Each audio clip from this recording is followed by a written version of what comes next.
Hello, my name's Lenora. At my own niece's wedding, I was seated near the kitchen, left off the guest list, and mistaken for the help. They said it was an oversight, just a mix-up. But was it?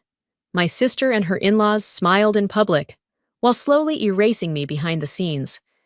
The gifts I paid for were credited to them. My speech, cut, my seat, hidden. I stayed quiet, until one phone call changed everything. But what did I say? And why did the entire wedding come to a stop? The humidity hit me the moment I stepped out of the car. Charleston summers didn't care about weddings or makeup. They melted everything evenly. I pulled at the side of my simple navy blue dress, trying to smooth the wrinkles that had formed during the drive. It wasn't fancy, but it was clean and modest, and more importantly, it was what I could afford. St. Augustine Manor stood like a cathedral to Southern wealth. Marble steps, white columns, and enough floral arrangements to make a florist cry. I paused at the base of the stairs, watching guests in chiffon and linen glide past with practiced ease. No one looked at me. I wasn't expecting them to. Inside, the lobby shimmered with crystal light. My heels made the smallest sound on the polished floor. When I reached the check-in table, a young woman in a black blazer offered a plastic smile. "Name, please?" I gave it calmly. "Lenora Shipman. I'm the bride's aunt, Danessa's sister." Her fingers paused over the iPad, then tapped again. "I'm sorry, I don't see you on the list. Are you sure the RSVP was confirmed?" My mouth stayed still. My jaw didn't. "I was told everything was handled weeks ago." She offered an apologetic look that didn't reach her eyes. "Let me check with someone." The assistant stepped away with the kind of urgency people reserve for spilled drinks. A minute later, she returned. "They said it must have been left out in the update. You're welcome to take any of the remaining open seats." "Any?" I blinked. "Of course," she said quickly. "Let me show you." She didn't lead me through the ballroom's main aisle. Instead, we skirted the edge, past clusters of guests sipping mimosas and exchanging inside jokes. She stopped near the kitchen corridor. A small, round table sat in partial shadow between the swinging kitchen doors and a stacked tray cart. "Here we are," she said, gesturing to the seat. The place card read, "Overflow Table 4." No name. I sat, smiled thinly, thanked her. She walked away. From my seat, I had a direct view of the kitchen doors swinging open and shut every 30 seconds. Waitstaff moved in and out like ghosts. The smell of roasted vegetables wafted through, strong and sharp. A tall man nearby was talking about summering in Maine. A woman beside him mentioned flying her decorator in from New York. They didn't glance my way. I didn't blame them. I adjusted my posture, checked my phone with fake interest, and folded my hands in my lap. My seat creaked slightly as I shifted. Maybe it really was a clerical error. These things happened, right? Oversights. The kind that no one meant personally. Maybe. From across the room, I saw Danessa. Her blonde hair was pinned in a French twist, her pearl earrings catching the light. She laughed at something the groom's father said, fingers grazing the stem of her champagne flute. She hadn't seen me. Or maybe she had. A waiter walked past, offering glasses of champagne. He skipped my table. I looked at the centerpiece in the middle of the table. It was a tall glass cylinder, with hydrangeas and lilies, very close to the arrangement I'd suggested in a long email last year. The one she never replied to. Still, there it was. Slightly different, just enough to deny credit. I remembered helping her months ago, quietly wiring funds into her account when the florist deposits were due. She was tight until payday, and I didn't ask questions. I never did. I stared at the untouched glass of water in front of me and told myself I was fine. Behind me, two women whispered as they passed. They said there was a family member who might show up. Uninvited. I didn't turn around. I didn't need to. The tone behind that whisper was enough. I knew what they thought. Instead, I stood up slowly, smoothed the front of my dress, and walked toward the side of the room where most of the guests had started to gather with drinks. I wasn't thirsty, but I figured blending in was better than looking like a woman banished to a corner. Maybe if I moved, I'd become harder to ignore. The champagne bar was buzzing, clusters of people sipping and laughing, clinking flutes like they'd all won something. I hovered nearby, staying just outside their conversational circles. That's when a man, mid-50s, navy suit, tan from some golf course I'd never afford, waved his empty glass toward me without looking. "Hey, could I get another?" he said, like I was holding a tray. I blinked. For a split second, I wasn't sure he was talking to me. I looked behind me. No servers. "I don't work here," I said flatly. He glanced up, startled but not embarrassed. "Oh," he chuckled, dismissive. "My mistake." No apology, no acknowledgement, just a smirk and a pivot back into his conversation. Behind him, a woman with over-curled blonde hair stifled a laugh. She leaned into another guest and whispered something I didn't catch, but I didn't need to. The punchline was me. I stepped back, gripping the stem of an untouched glass of water. I couldn't tell if I was hot from the room or from something else bubbling just under the surface. The lights dimmed then, shifting the energy in the room. The music softened. A hush fell as people turned toward the projection screen on the far wall. "Ladies and gentlemen," the MC's voice echoed through the speakers, "please enjoy a look back at the Pellman family through the years." I stayed near the back, my hands folded behind me, knuckles pressed into my palm. The first slide flickered on. Danessa as a toddler, smeared in chocolate. Danessa in a Halloween costume. Danessa at graduation. Then Agatha, surrounded by children, lifting a wineglass and a holiday toast. More cousins, more family reunions, vacations I was never invited to, birthdays I wasn't at, not one photo of me, not even a group shot where I was an elbow in the corner, and not a soul noticed. Everyone smiled, nodded, some teared up. To them, this was a tribute to their family.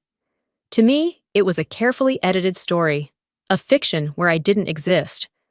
I tried to think of the last time anyone had asked me for a photo. The summers I paid for their kids' camp? The Christmas I hosted when everyone else was traveling? Nothing. Just airbrushed silence. I couldn't stand there anymore. I stepped out through the nearest set of doors into the side hallway, quieter, cooler. A waiter passed by and I asked him for water. He nodded kindly and disappeared into the kitchen. Alone, I stood near an antique mirror hanging on the wall, the kind that made everything look slightly gold. I stared at my reflection. My face was calm, but my chest was tight. Eyes a little too shiny.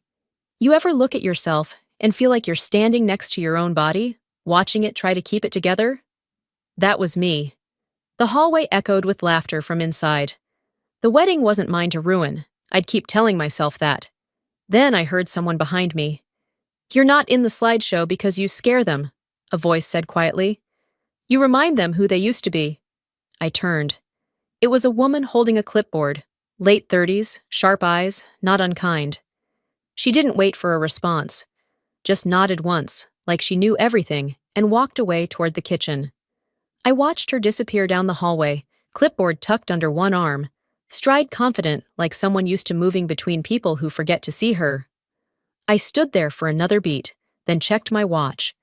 The room had gone quiet again. Time to return before my absence was noticed, and twisted into something it wasn't. Back inside, the lights had come up. A few servers were circulating with canapes and prosecco, and guests were beginning to settle into their designated seats. I made my way back to my assigned table, careful to avoid any eye contact. The same lonely chair beside the kitchen, the same hum of staff conversations bleeding through the swinging doors. But now I was bracing for something more. I reached into my purse and felt the folded note card again. The speech. Months ago, Danessa told me she wanted me to speak. Just a few words after the slideshow, something heartfelt. I stayed up late writing it, scratched it out, rewrote it. I wanted it to be just right, not too personal, but not too polished either. Something that sounded like me. The real me. The MC stepped up to the microphone and tapped it twice, clearing his throat. He wore a forced smile, the kind you see on people who don't actually know the bride or groom, but get paid to pretend they do. All right, folks, let's keep the joy rolling. We've made a few quick adjustments to the schedule. Instead of additional remarks, we're heading straight to the groom's toast. There it was. The air didn't shift. The crowd didn't stir. No one looked surprised. But my name? It wasn't called, not even acknowledged. I scanned the front tables. Danessa was leaning into one of the groomsmen, laughing at something he'd said, a hand gently resting on her collarbone, like a pearl was about to fall from it. Her wineglass glistened in the light, full, untouched. She didn't even glance in my direction. I sat very still, hands folded in my lap. That moment you realize a door you thought was cracked open was actually locked from the inside. That's what it felt like. I had memorized every line, timed each pause, picked a neutral but meaningful closing. And now it didn't matter. No explanation, no apology. Just gone. Like I never existed in the outline at all. I told myself not to react, not here, not like this.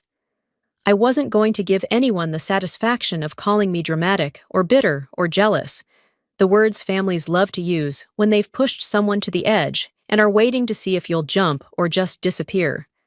Instead, I breathed. You'd think I'd be used to this kind of thing by now, promises that dissolve as soon as they're inconvenient. But it still stung, because I had dared to hope, even a little. The lights dimmed again slightly for the groom's speech. I clapped politely at the opening joke. He was charming, polished. Every word he said had been rehearsed. The room drank in his voice like gospel. I didn't hear a single word of it. My attention shifted back to my purse. I reached in and felt the folded napkin that someone had quietly left on my table while I was gone.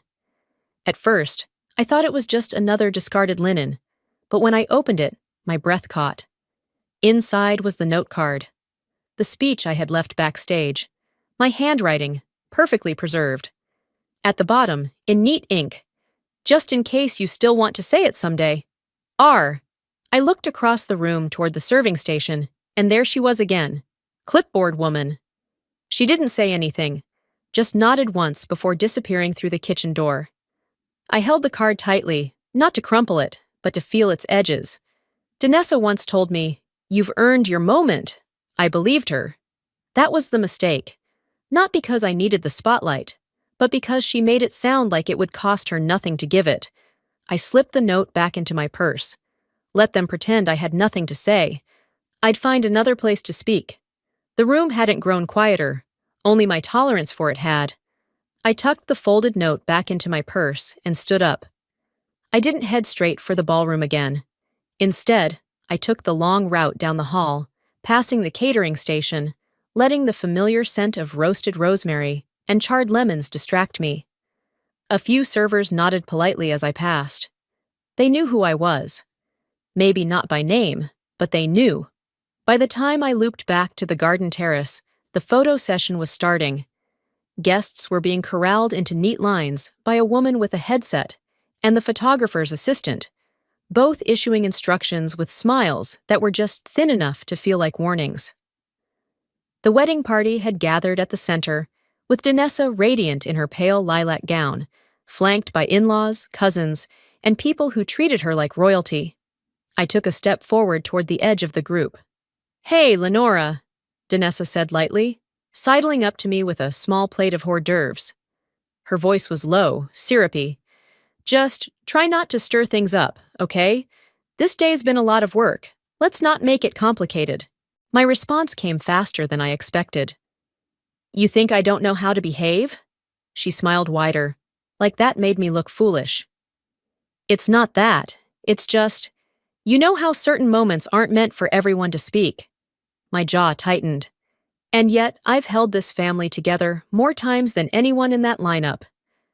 She didn't flinch, didn't blink, just walked away, back into the fold.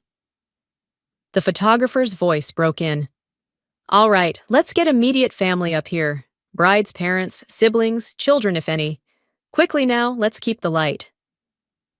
I moved again, almost by instinct.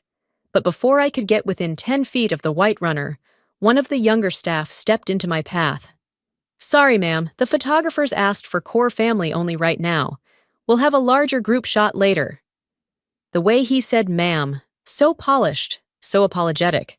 It wasn't meant to hurt, but it landed like a slap. I could see Danessa watching from the side. She didn't intervene, didn't wave me over. She just smoothed the fabric at her hip and angled her body toward the camera. Next to her, Agatha sipped her champagne, her lips curved into something far too satisfied for the occasion. So I backed off. Again. I stood under a tree near the far edge of the terrace, just out of the camera's reach. They posed. They laughed. They rearranged themselves into different formations, like the pieces of a puzzle I had never been part of. I watched the back of my sister's head as the shutter clicked. I couldn't remember the last time she'd looked at me without calculation in her eyes. Maybe it was childhood. Maybe even then, it wasn't real. The photographer motioned to change groups. I started to walk away, thinking I'd slip back inside. But then I noticed something. Through the arched window leading into the ballroom, I could see my table again. Or at least, I could see where it had been. Now, a row of stacked silver carts blocked the view. My chair had been pushed back, half turned toward the wall, an empty space marked by the absence of presence. It struck me, not just as literal, but as a metaphor too perfect to ignore. They were covering me, erasing me, first from speeches, then from photos, now from the very room. And all of it without ever raising their voice. No confrontation, no accusation, just absence. Quiet, strategic absence. I didn't cry, I didn't shake. I stood there, hands by my side, breathing in the scent of cut grass and chilled champagne, as if that was enough to ground me. Rowan appeared beside me again. I hadn't seen her coming. She didn't look at me at first, just observed the group being repositioned for another round of candid family joy. Then, softly, almost conversationally, she said, "Even shadows leave a mark. You just haven't cast yours yet." That time, I looked at her. I didn't smile, but I didn't look away either. After Rowan's words, I didn't go back to my seat right away. Instead, I lingered outside for a moment, hands in my pockets, watching the breeze rustle the white linen streamers tied to the archway. Her comment still echoed in my head, not because it was profound, but because it was true. I'd been quiet for so long, I almost forgot I had a voice. Inside the ballroom, things had shifted again. The slideshow was over, and people had spilled back into conversation and champagne. Someone was already announcing the next segment, a gift presentation before the couple's toast. I walked in just as the crowd began to drift toward the tables lining the far wall, stacked with elaborately wrapped boxes, envelopes, and framed art. That's where I saw it. A framed oil painting, custom, delicate, exactly the one I had commissioned weeks ago after finding the artist through a former patient who did gallery work in Savannah. The colors, the soft touches of metallic ink, the hidden initials at the corner. It was unmistakable. I had chosen every inch of it, paid for it, even hand-wrote the message on the back. "For the future you're building together, may it never erase where you came from." But I wasn't standing near it. Agatha was. She held court, one hand resting lightly on the top edge of the frame, the other gesturing toward the audience of guests who'd gathered to admire it. "Our little family heirloom contribution," she said with practiced grace. Danessa and I thought it was the perfect touch. There it was. Just like that, it belonged to them. A few people clapped politely. Others leaned in to get a better look. I stepped closer, looked for the card that should have been tucked beneath the frame, found it. From the Pellmans, with pride. No mention of me, no mention of the artist, no trace of the truth. I felt a burn behind my eyes. Not tears, something else. Anger, maybe. Disgust. Familiarity. Danessa was nearby, laughing with someone from the groom's family, as if this was all just effortless. I approached her slowly, deliberately. You knew I commissioned that piece, I said, my voice low but steady. I have the emails, the receipt. The message I wrote is still on the back. Danessa turned toward me, unbothered. She didn't even blink. Lenora, please, not today. Not today, I repeated. Of course not, because today is for the version of events that flatters you best. She tilted her head. I didn't think it mattered. You said you didn't want attention. No, I corrected her. I said I didn't need a spotlight. That's not the same as giving you credit for something you didn't do. She offered a placid smile. It's a wedding, Lenora. Do you really want to do this here? I took a step back, not out of retreat, but recalibration. That's the thing about people like you, I said calmly. You mistake silence for surrender, but just because I haven't shouted doesn't mean I haven't been watching. Her mouth parted, just for a second. That was enough. I turned away, not needing her response. Not anymore. As I made my way toward the opposite end of the gift table, a woman I hadn't seen before, a guest from the groom's side, mid-50s, elegant in a dark green dress, touched my elbow gently. That was yours, wasn't it? She asked. I hesitated, not sure if she was being kind or setting up for something else. The way you looked at it, she continued. I've worn that look before, years ago, created something beautiful, handed it over, then watched someone else accept the applause. I didn't answer, didn't need to. My advice, she said, her voice soft but clear. Take credit, even if it makes people uncomfortable, especially then. People like her, they've been comfortable too long. I nodded once, not in agreement, but in understanding. She patted my hand. Just don't wait for permission. I stayed there a moment longer, watching the light catch the painting's glass. No one was looking at me. They rarely did. But I wasn't there to be looked at anymore. I was there to see clearly. I turned back toward the ballroom, not to escape, but to observe. To decide. Not at the guests. Not at Danessa. At the stage. I didn't head straight to the stage. I needed a pause. Not to retreat, just to reset. I circled the outer edge of the ballroom, weaving through guests who had no idea a storm was building 2 feet from their cocktails. As I neared the side hallway, I spotted Danessa. She was standing near the dessert display, surrounded by 2 bridesmaids and Agatha, who looked like she was born in heels and disdain. Before I could change course, Danessa spotted me and waved me over with a tight, purposeful smile. There you are, she said brightly, then dipped her tone just low enough to sound polite in front of others, but commanding underneath. Could you ask the staff to bring out the second cake stand? It's not on the table yet, and the pastry chef is running behind. I blinked. Did you check with the planner? You're better at finding things, she said, not quite a compliment. Agatha, standing a few feet back, chimed in like a closing gavel. You always were good with the small stuff, Lenora. Quick hands, detail-oriented. I stood there for a second too long, not because I didn't know what to say, but because I knew exactly what they were doing. My jaw stayed still, my feet didn't. I nodded once and turned away. I didn't go toward the pastry station. I walked straight into the kitchen corridor, letting the din of the party fade behind me. Cool air kissed my face as I passed racks of wine glasses and half-stacked trays. Staff bustled around, focused and fast-moving, none of them bothering me. In the back hallway, I saw something that stopped me dead in my tracks. A clipboard hanging beside the catering schedule. On it was a mock-up of the event layout, hand-drawn floral notes along the margin, tiny sketches of arch details and ribbon placements. My handwriting. It was the same design I had drawn up a year ago when Danessa asked if I could throw together some ideas for her engagement party. She never used them, she claimed, said she'd hired someone else.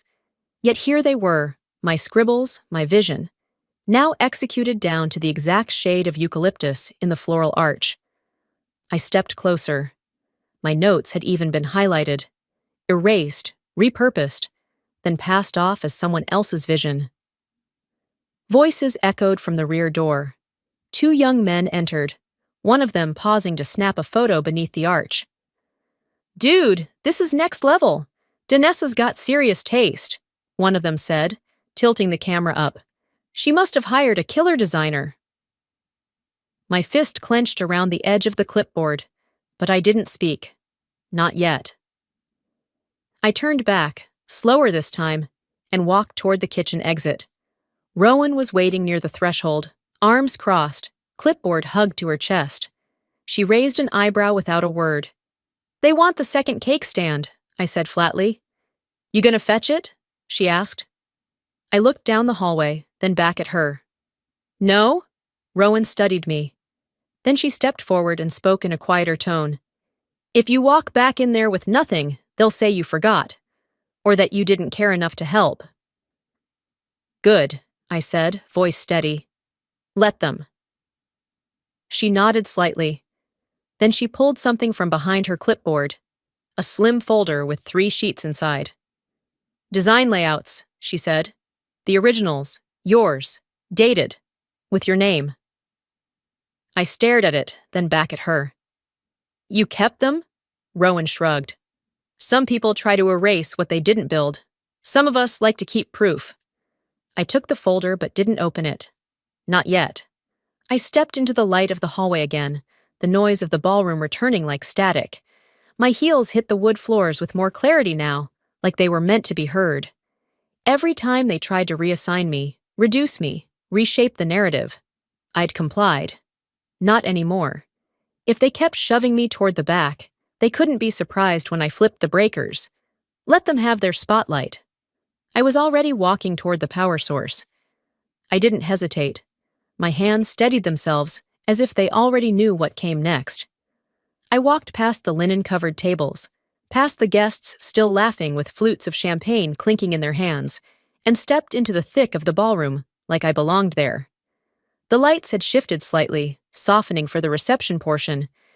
Somewhere behind me, a string quartet had started playing a slower arrangement of a Coldplay song, elegant and entirely forgettable.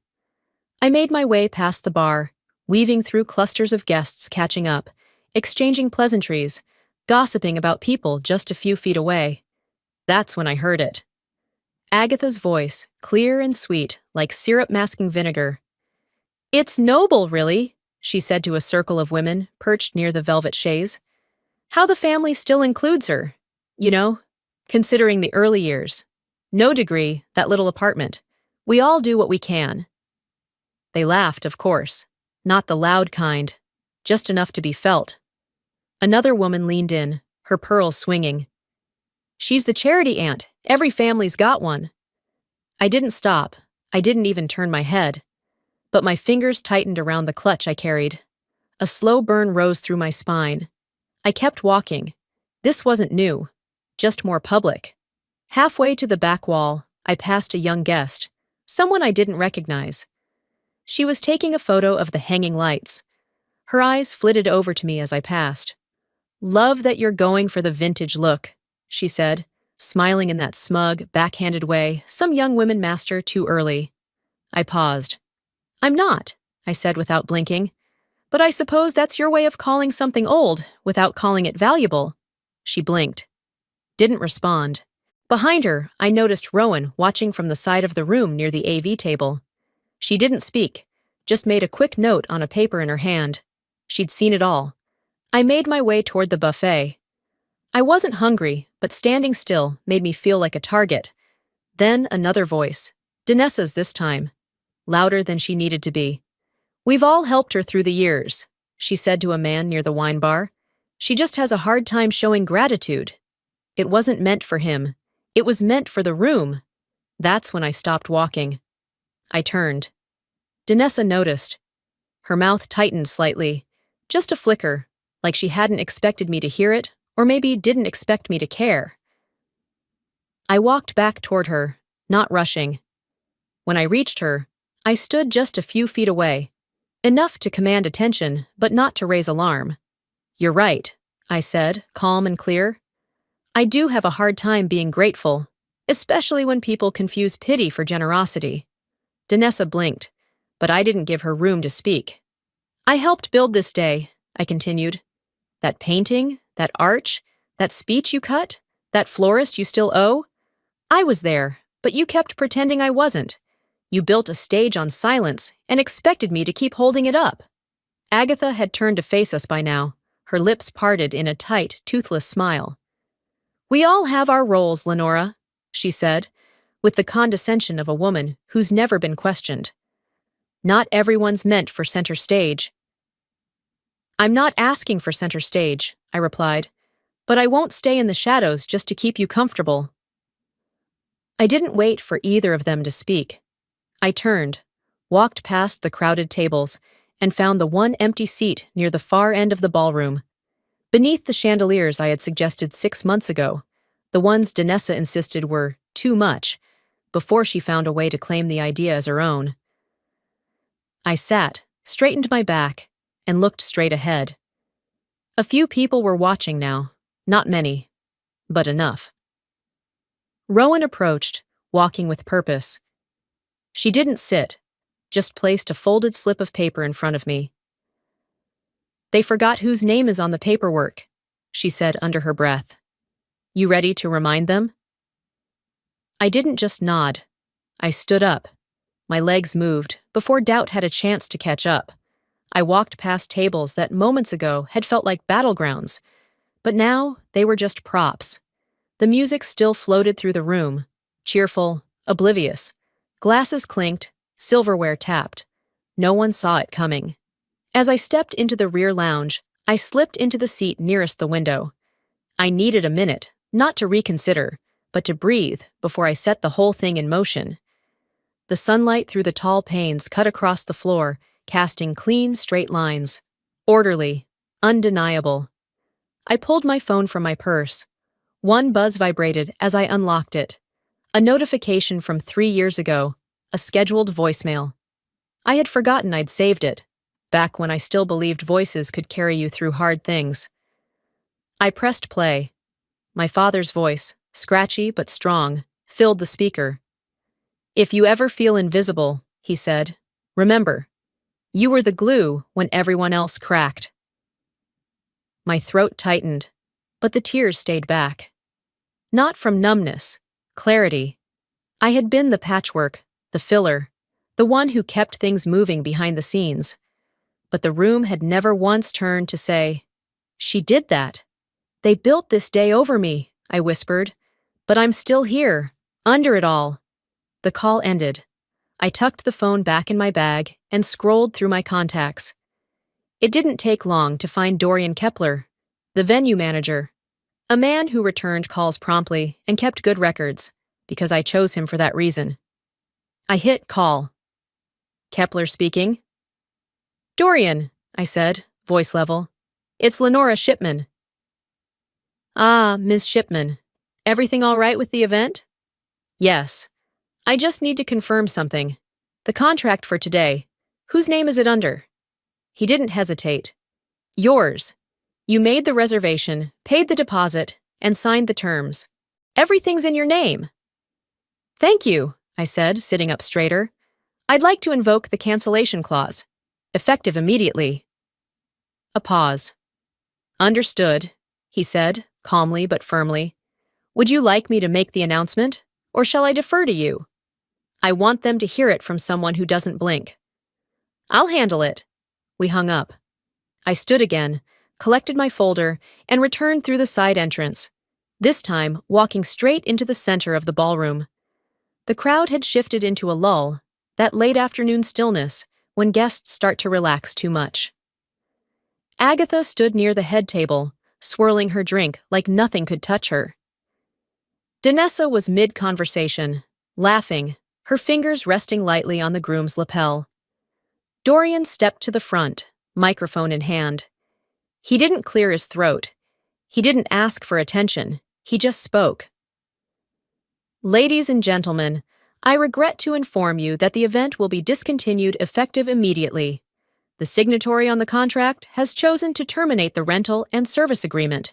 Staff has been instructed to halt all food, drink, and music services within the next 10 minutes.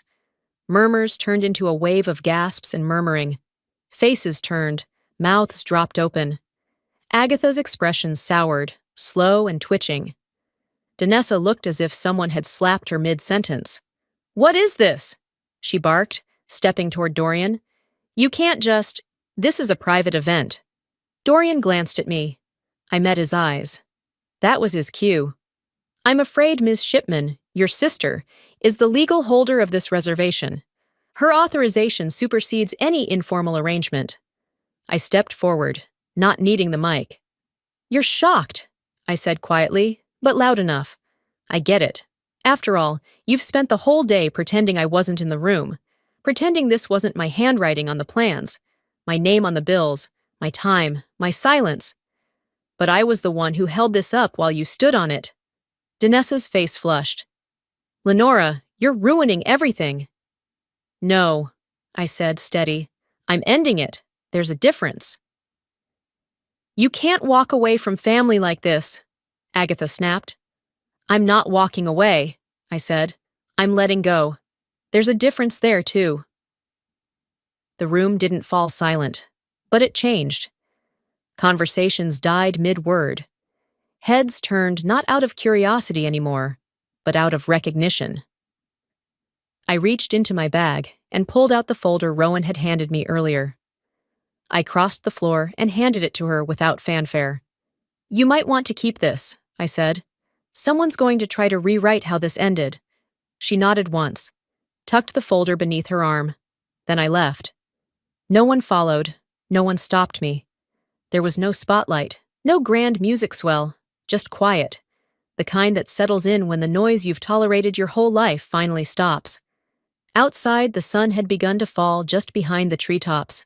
Warm air wrapped around me, soft and neutral. Then a buzz in my hand. A text. From Danessa. "You're no longer my sister." I stared at it, typed one sentence back, then hovered over send, but I didn't press it. Some goodbyes don't need punctuation, just distance. I slid the phone into my bag without deleting the message. There was no need. It had said what it needed to, and so had my silence. I didn't look back at the building behind me as I stepped off the property. The sun dipped a little lower, and the breeze carried the faint scent of hydrangeas and pine mulch from the landscaping, details I'd once cared about too much. 3 weeks passed. They didn't call. I didn't reach out. The silence between us stretched into something solid, like a wall that had been there for years, only now we were both willing to admit it. Charleston had its way of buzzing with stories, and mine was no exception. In grocery lines and coffee shops, people lowered their voices when I walked by. Some called it a breakdown, others, a power play. But mostly, they just whispered. Danessa unfollowed me on everything within 2 days. I wasn't surprised. She liked to curate her world. Only highlight reels, never the bloopers. From what I heard through a friend of a friend, Agatha had hired someone to do reputation cleanup. Apparently, word had gotten out about the cancellation and the contract, and now she wanted to clarify the facts. Let her. I still showed up to work each morning at the public health clinic in North Charleston. The same office I'd held for 7 years. Same chipped desk. Same coffee-stained mug.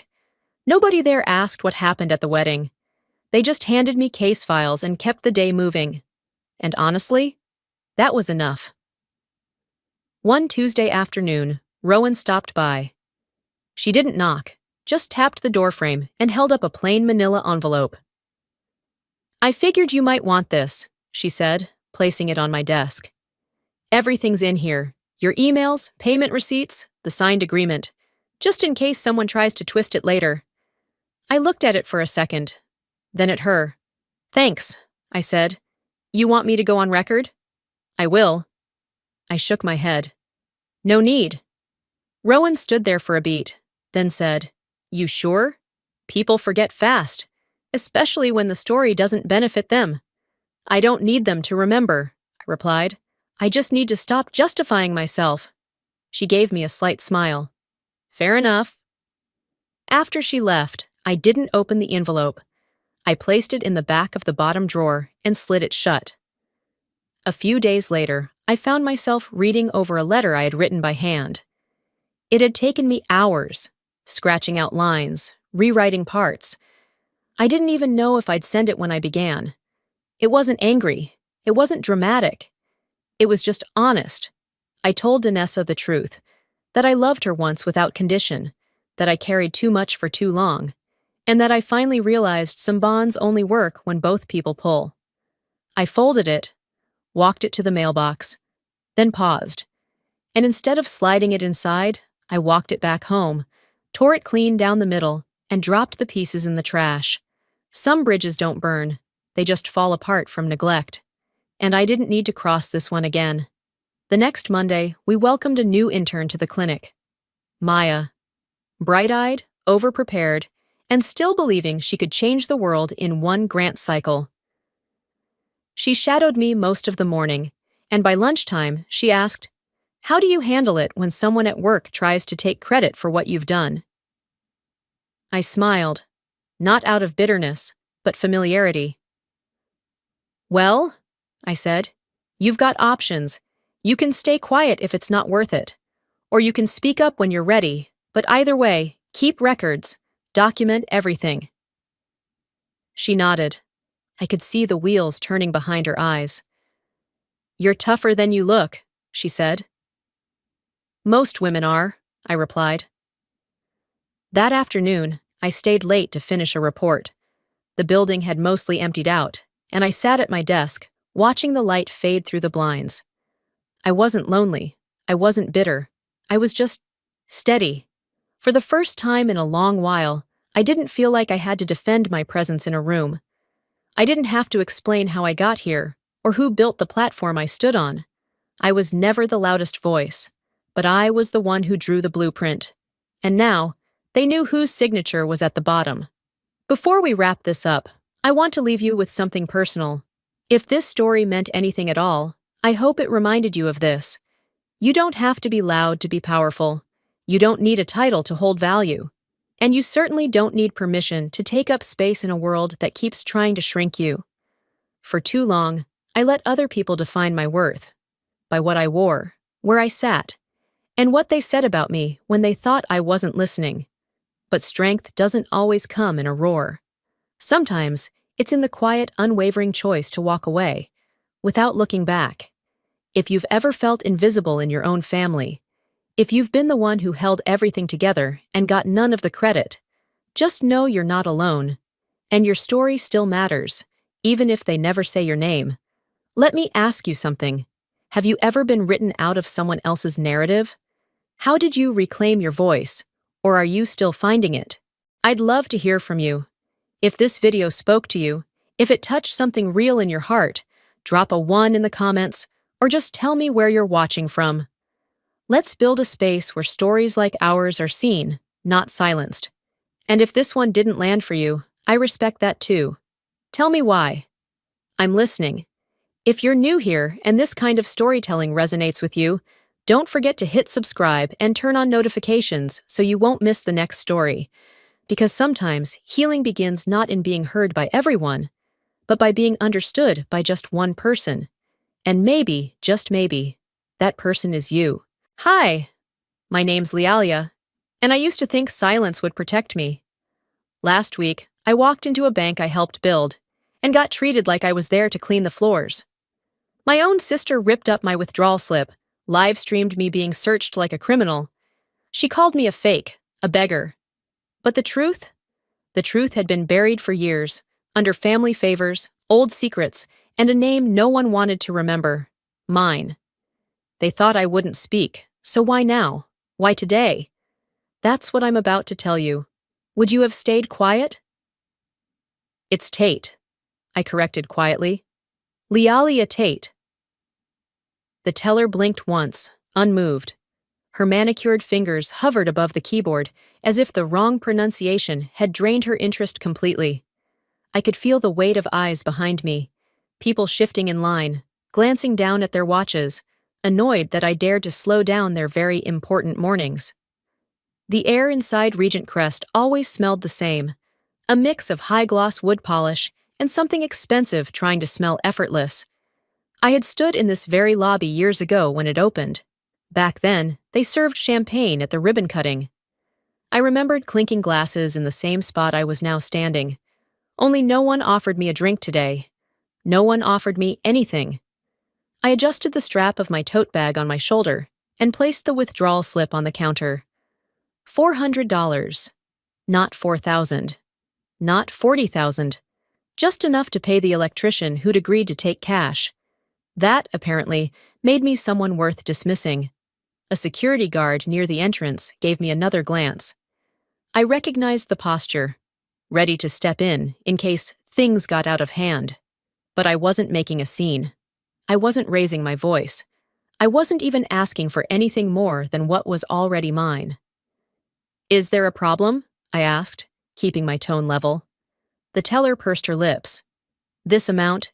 It's a bit outside our usual threshold for this counter. For small withdrawals, we typically direct clients to the outside ATM." "I would," I said, "but it's out of service, and I'm already here."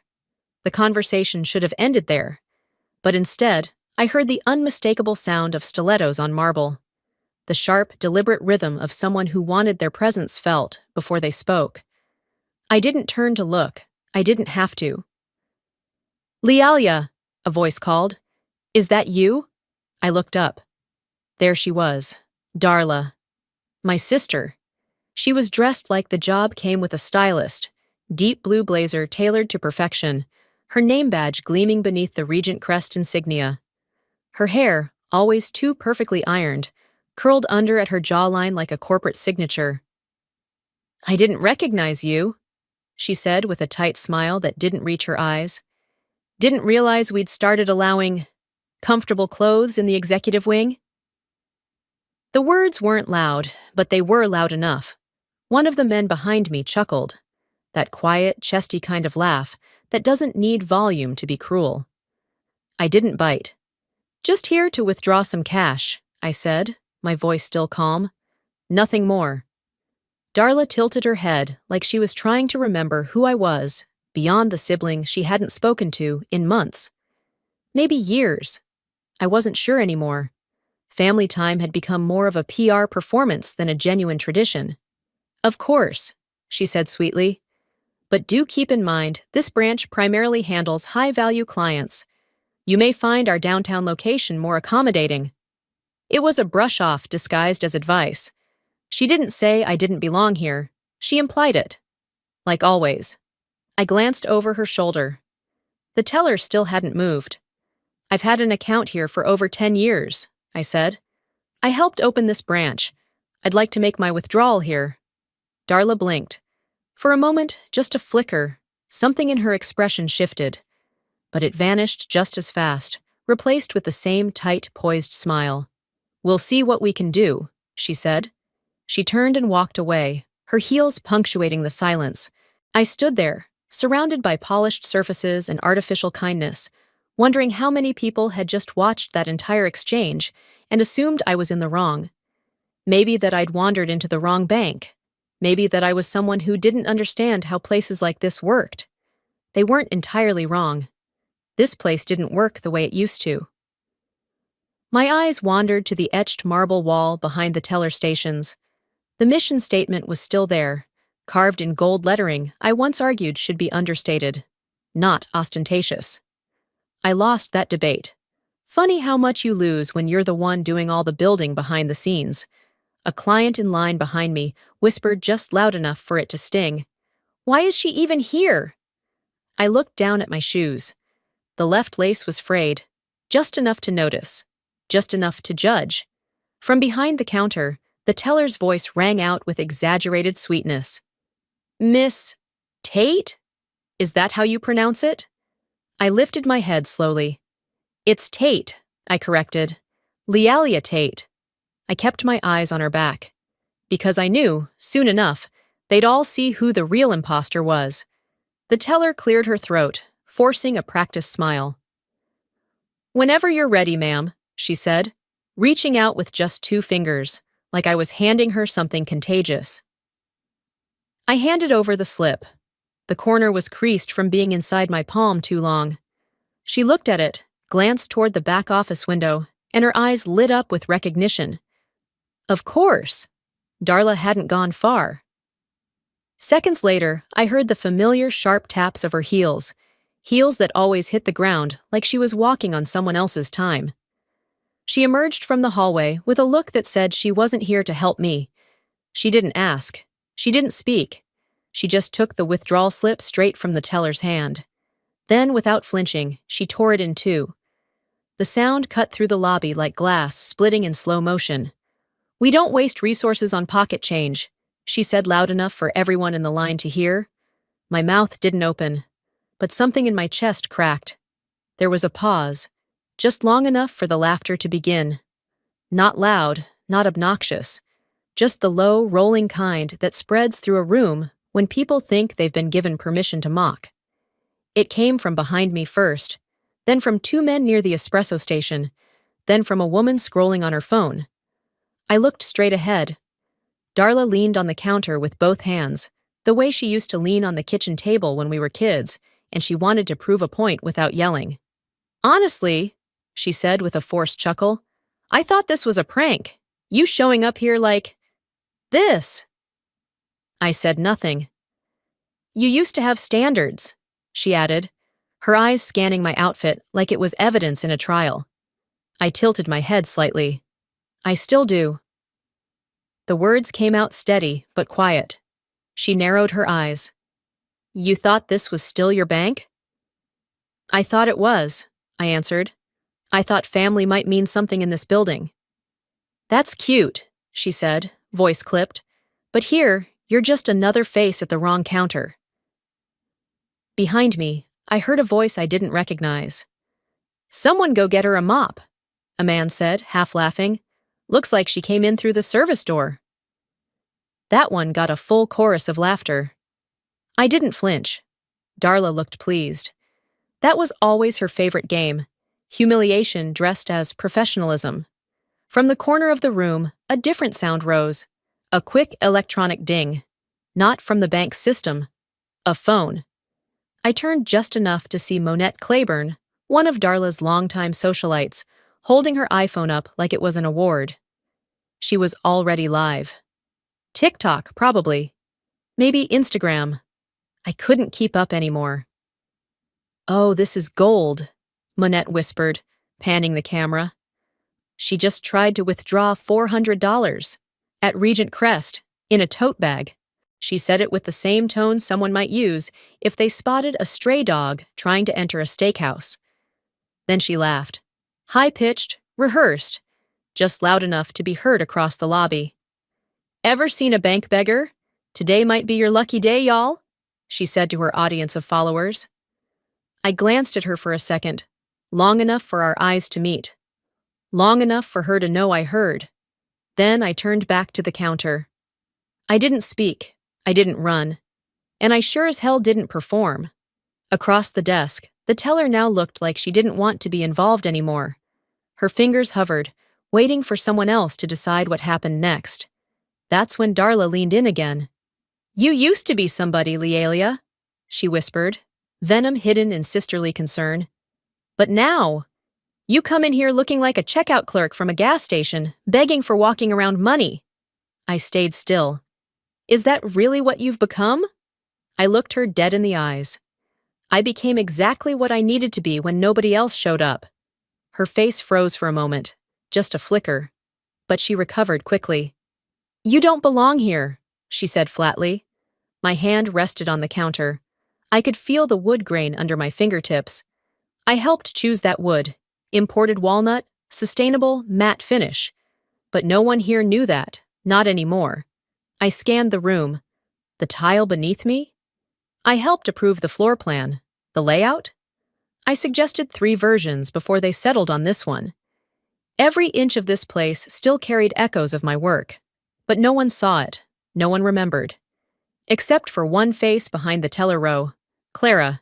Young, unsure, but observant. Her eyes met mine. Not pity, not disgust. Just confusion, recognition. A question she didn't know how to ask. I didn't smile, but I held her gaze for a heartbeat longer than necessary. Manette's phone dinged again. Notifications, comments, emojis I didn't want to imagine. Darla turned to walk away, but not before tossing out one last blow. "This bank doesn't serve imposters," she said, her voice echoing against the marble. I let my eyes fall shut, just for a moment. I didn't need to scream, but I did grip the edge of the counter just a little tighter. Because once the whole room agrees you're worthless, you start wondering if they're right. That thought lingered, heavy and loud, even as the room around me grew noisier. I didn't move. I didn't respond. But I noticed. I noticed how people shifted their weight, how laughter came too easily, how glances grew bolder the longer I stood there. It started with one woman, a tall redhead in a fitted red dress. She tilted her head and looked me over like I was a scratch on her Lexus. "Honestly," she said to no one and everyone, "she could have come straight from the bus stop." The man beside her, older, with a Rolex he kept adjusting like it was choking him, added, "She's dressed like she's here to clean." A third voice, higher, smug, whispered just loud enough, "Should we give her a donation jar? Might cover the ATM fee?" The laughter that followed didn't erupt. It dripped, steady, mean, familiar. It was the kind of laugh you hear in school hallways, the kind that stings not because it's loud, but because it's shared. I could feel the flush rising in my neck, but I didn't turn. I didn't make a scene. I stayed right where I was, hands relaxed at my sides, fingers loose, even though everything in me was curled tight. Darla stood off to the side, pretending to read something on her tablet, but her eyes kept darting up, just enough to enjoy the show. Monette had moved to the center of the lobby now, phone angled perfectly for lighting. "Look at the shoes," she said with a grin, zooming in. "Designer look brought to you by Goodwill." Her voice was syrupy, but her words were nails. I didn't have to see her screen to know her feed was buzzing. These days, cruelty came wrapped in hashtags and comments. Then I heard it, sharp and real. "Seriously," a young guy with a Bluetooth earpiece called out. "Can anyone even confirm she's not scamming?" He wasn't asking a question. He was planting a flag. Darla finally looked up, made eye contact with me.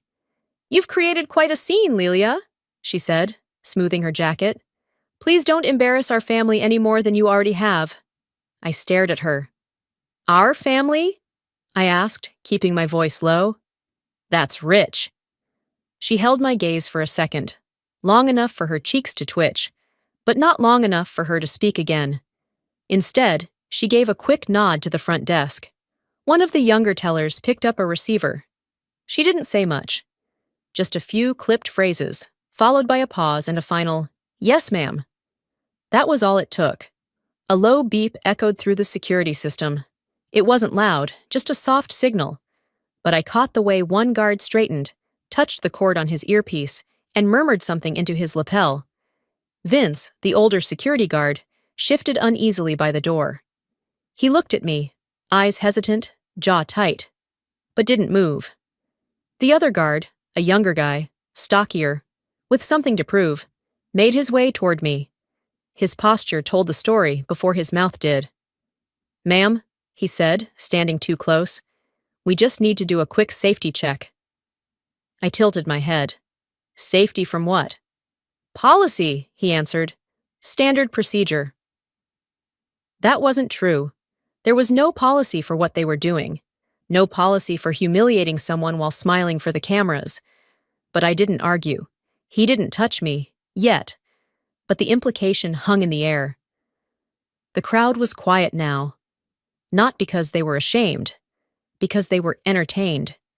You could hear the energy shift, like watching a reality show unfold in real time. I wasn't a person to them. I was content. 10 minutes passed like that. I could feel every second digging into my skin. Then the doors opened. 2 officers walked in, uniformed, calm, and utterly disinterested in the tension they'd just stepped into. No one flinched. In fact, a few people clapped quietly, like their favorite contestant had just made it to the next round. One officer approached me. His partner spoke with the front desk. "Ma'am?" he said. Can I see some ID? I handed it to him without a word. You matched a vague description we were sent, he said, reading the license. You're not in trouble. We just need you to cooperate.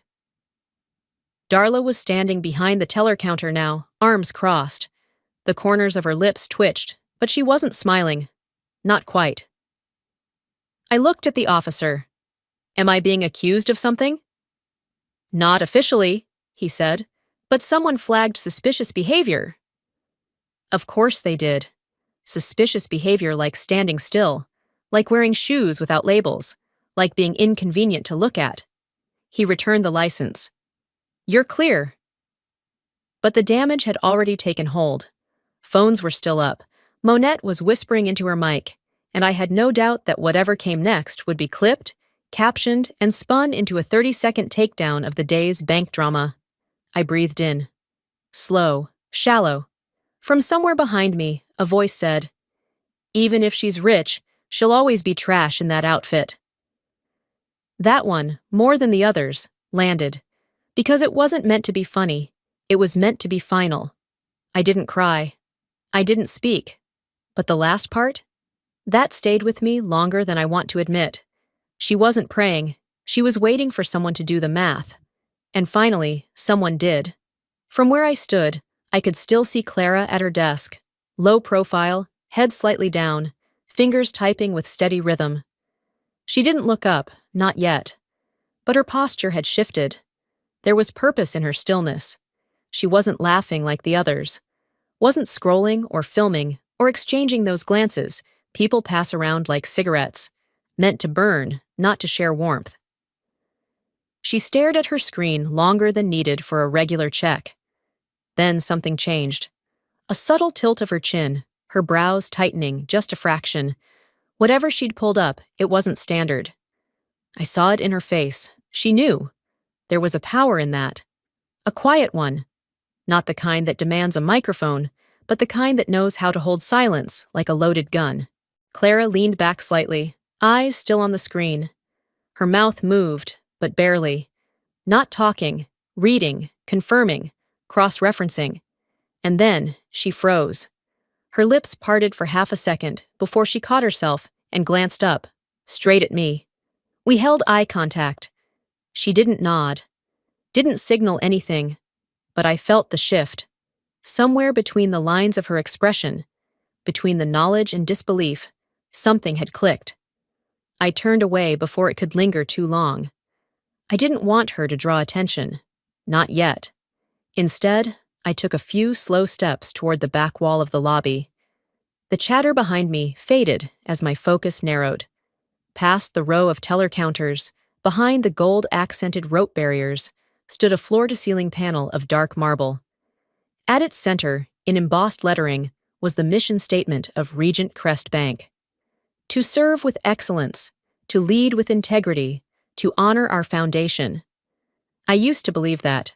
In the beginning, when we were choosing paint swatches and debating font families, those words had meant something.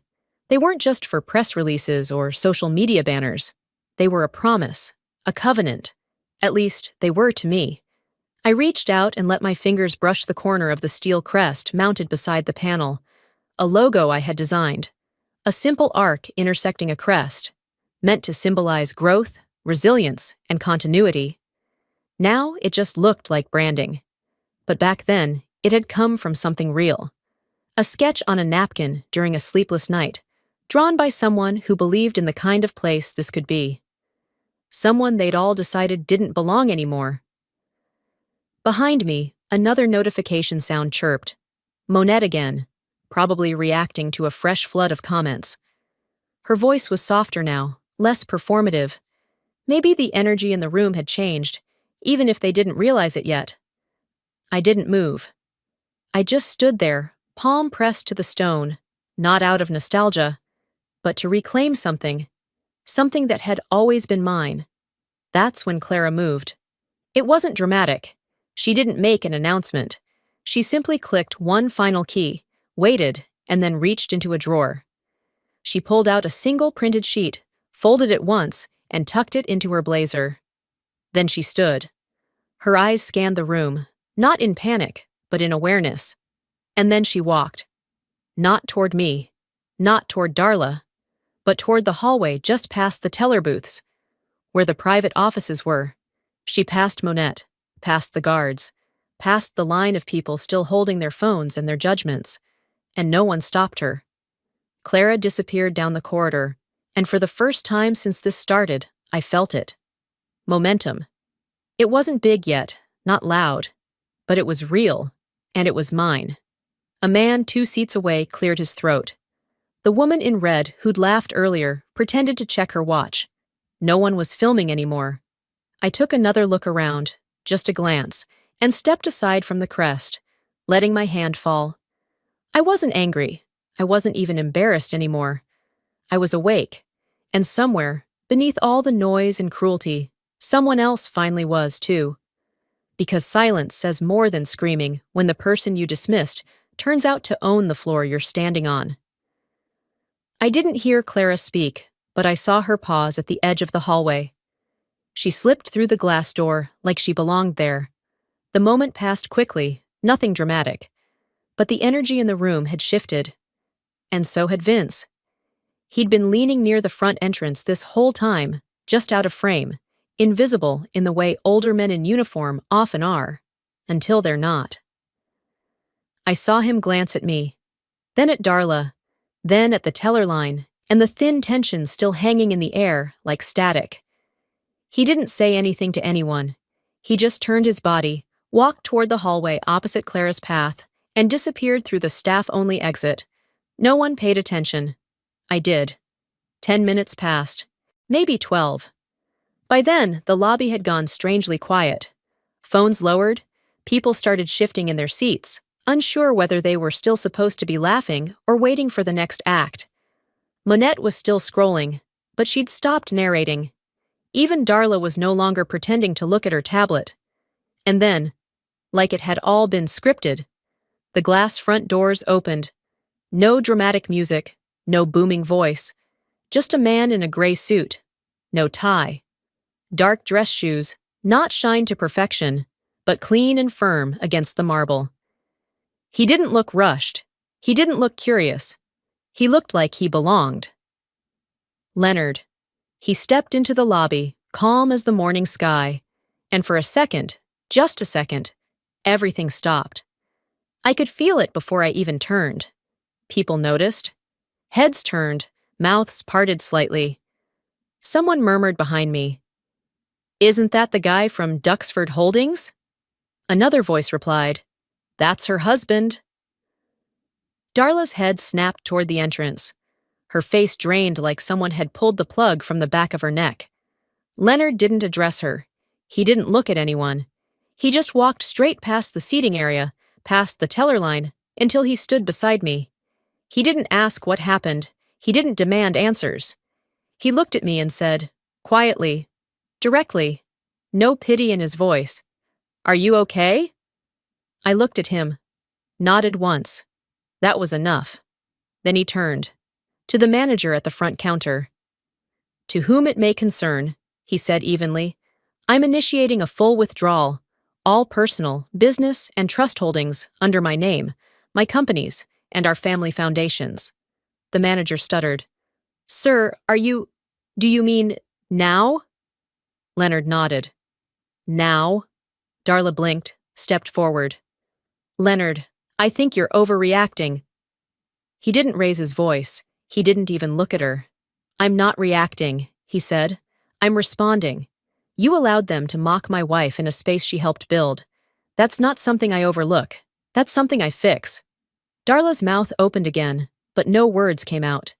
The manager fumbled with his screen, clicking, typing. The weight of what was happening had finally begun to land. Someone in the lobby gasped. Not loudly, but enough to be heard.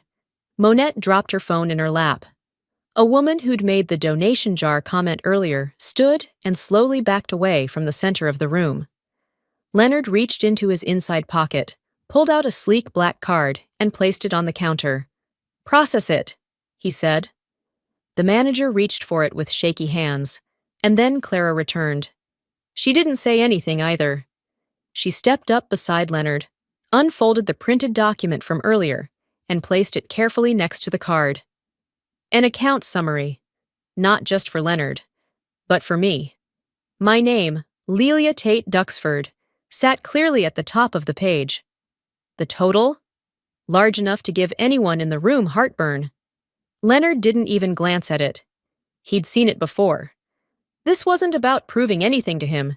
It was about proving it to everyone else. You'll need to close every associated ledger by noon, he said. Not cruel, not loud, just final. Darla took a step back. She wasn't smirking now. She wasn't anything. She was quiet. The same kind of quiet the rest of the room had fallen into. Not out of respect, out of recognition. The people who had laughed, whispered, recorded, and posted now watched without a sound. The shift was complete, and I didn't need to say a word. Only this time, I wasn't going to stay quiet about it. Darla had always been good at walking that razor-thin line between cruelty and plausible deniability. In our childhood, she would say something hurtful and follow it with a sweet smile, daring you to challenge her in front of others. At the Thanksgiving table, in parent-teacher meetings, at our mother's retirement party, it was always the same dance. She'd say it wasn't personal, and that made it worse. But today, she crossed that line with both heels and no intention of looking back. Leonard turned to her, his calm still intact. So tell me, Darla, was it personal? Her face twitched. Not in panic, not yet, but in recognition. Like she knew the moment of exposure had finally arrived. You don't have to do this, Leo, she said, reaching for control like it was still somewhere within arm's length. You're making it personal. He didn't answer, not right away. Instead, he looked at me. I felt the weight of his gaze, but more than that, I felt the permission. For the first time, he wasn't protecting me. He was making space for me to speak for myself. It wasn't personal, I said, and I didn't raise my voice. But she made it that way. A long time ago. Darla blinked. Her mouth moved to speak, but nothing came. There are some truths that don't need volume. They just need air. I turned to the room. Not just her. Everyone. Even the ones who had looked away. Especially them. She almost lost her job 7 years ago, I said. Internal audit flagged a misappropriation of client funds, $38,000, moved from a dormant account into an off-books escrow shell she couldn't explain. I could feel them listening now, every breath behind me held still. She would have been terminated, I continued, but someone filed a sealed affidavit, testifying the transfer was an internal misunderstanding. The audit froze. She kept her title. I glanced back at Darla. I signed that affidavit, I said. Me! The room cracked with gasps.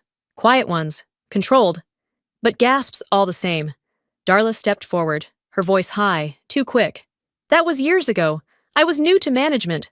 I was trying to navigate things without the... You were reckless, I said, interrupting her before the revisionist script took hold. You were drowning, and I handed you the only rope I had. I didn't do it for applause. I didn't even tell Leonard. Leonard remained still. He already knew. The surprise on his face had come and gone years ago when I'd finally explained it to him over dinner one rainy night. But you knew, I said to Darla. You knew the truth. And you chose to stand here, in front of these people, and act like I was nothing. Her hands clenched. I didn't know you'd show up today, she said, quieter. I didn't know you'd still... care. My voice didn't waver. You didn't know I'd remember. The silence in the lobby thickened. I felt Clara move again. She walked forward, not fast, not hesitant, just steady. In her hands, a document sleeve. She opened it carefully, removed a photocopy of the original affidavit I'd signed. She didn't speak. She placed it on the counter beside the black card Leonard had laid down minutes earlier. That gesture, the simple placement of truth, rang louder than anything said that morning. A man near the velvet rope shifted his stance, eyes now cast downward. The woman who'd mocked my tote earlier started fiddling with her necklace chain. Monette opened her phone, but the screen stayed dim. Her live stream had ended, and she didn't dare start another. I looked back at Darla. "You asked if I still cared," I said. "What I care about is clarity. What I care about is memory." Darla's eyes glistened, not with tears, with calculation. She was scanning the exits, not the physical ones, but the narrative ones, trying to find a story she could still spin. There were none. Clara finally spoke. "I found the original account logs," she said softly. "Her name's listed under a legacy tier, founder level. You don't get there by mistake." Darla didn't respond. Leonard crossed his arms, said nothing. He didn't need to, because I had already said enough, and the room, the one that once laughed, now it remembered something it had chosen to forget. I took one step forward, closer to Darla. Close enough that she didn't have to pretend we weren't sisters. "You showed them who you are today," I said. And then Leonard turned to me, his voice low. "What do you want to do next?" I didn't pause. "Nothing more," I replied. "She's already shown them who she is." They just watched, like they finally understood they never really saw me. I didn't wait for anyone to speak. I walked to the far end of the counter, away from the noise, away from Darla's silence and Monette's downcast gaze. A strange kind of stillness had settled over the room, like whatever had filled the air all morning. Judgment, cruelty, smug amusement had finally collapsed under its own weight. Behind me, Clara moved with a purpose that didn't need permission. She stepped behind the teller counter, pulled a presentation tablet from a locked drawer, and without a word, connected it to the bank's overhead display. The large digital screen flickered once, then twice, before settling into a dark navy blue background. She tapped quickly through a few folders, stopped, and opened one labeled Founding History, Internal Use Only. I didn't know she had access to that. When the document loaded, the silence cracked. There, in bold white lettering across the center of the screen, it read, Lealia Tate, Strategic Co-Founder, Original Land Deed, Signatory. Gasps, actual, audible gasps, rippled through the room like a low wave.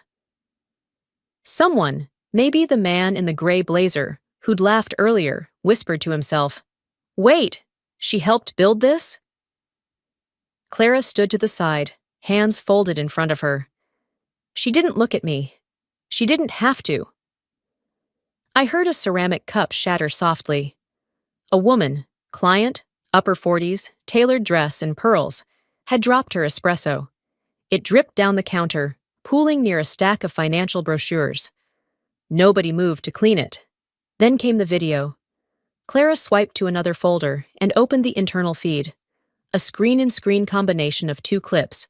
One was the live security camera from earlier. The other, Monette's live stream. The moment Darla leaned in and called me a fake beggar, the room stilled further. The words, her words, played again on the screen above us all. Captions auto-generated below the video. "This bank doesn't serve imposters." The same lobby that had erupted in soft chuckles and half-hidden grins 2 hours ago now sat frozen beneath the weight of their own complicity. The screen zoomed out again. Clara tapped once more, bringing up a scanned image, a legal document bearing two signatures. One was Leonard's, the other was mine. The deed to the land where this building sat. My name, written in my own hand, unmistakable, Lealia Tate Duxford. Leonard walked toward the screen, not quickly, but with the quiet confidence that made people get out of his way without him asking.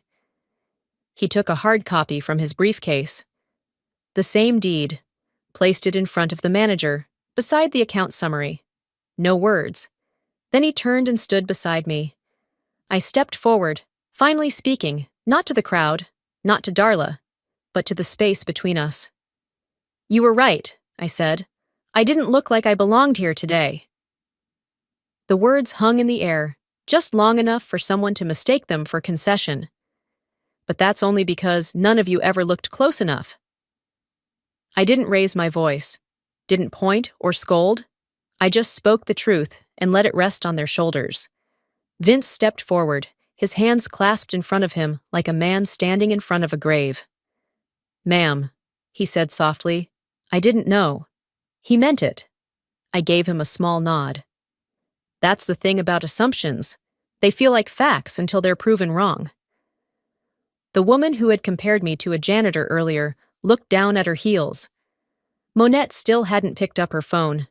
Darla stood off to the side, pale and silent, her arms wrapped around herself like she'd just realized how cold the room really was. Leonard didn't look at her when he spoke next. "This is your last day under my name," he said.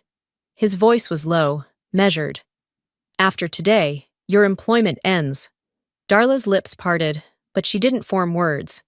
Her eyes shimmered, but no tears fell. Not yet. And I didn't look at her either. I turned toward the door instead. The same door they had nearly shoved me through not even an hour earlier. This time, nobody tried to stop me. They just watched. Like they finally understood they never really saw me. I walked with purpose, not defiance, not bitterness, but certainty. Each step toward the glass doors felt like a small, deliberate reclaiming of space that had once been mine. My heels didn't echo sharply across the marble floor the way Darla's always had. Mine made no statement. They simply carried me out. Nobody said a word.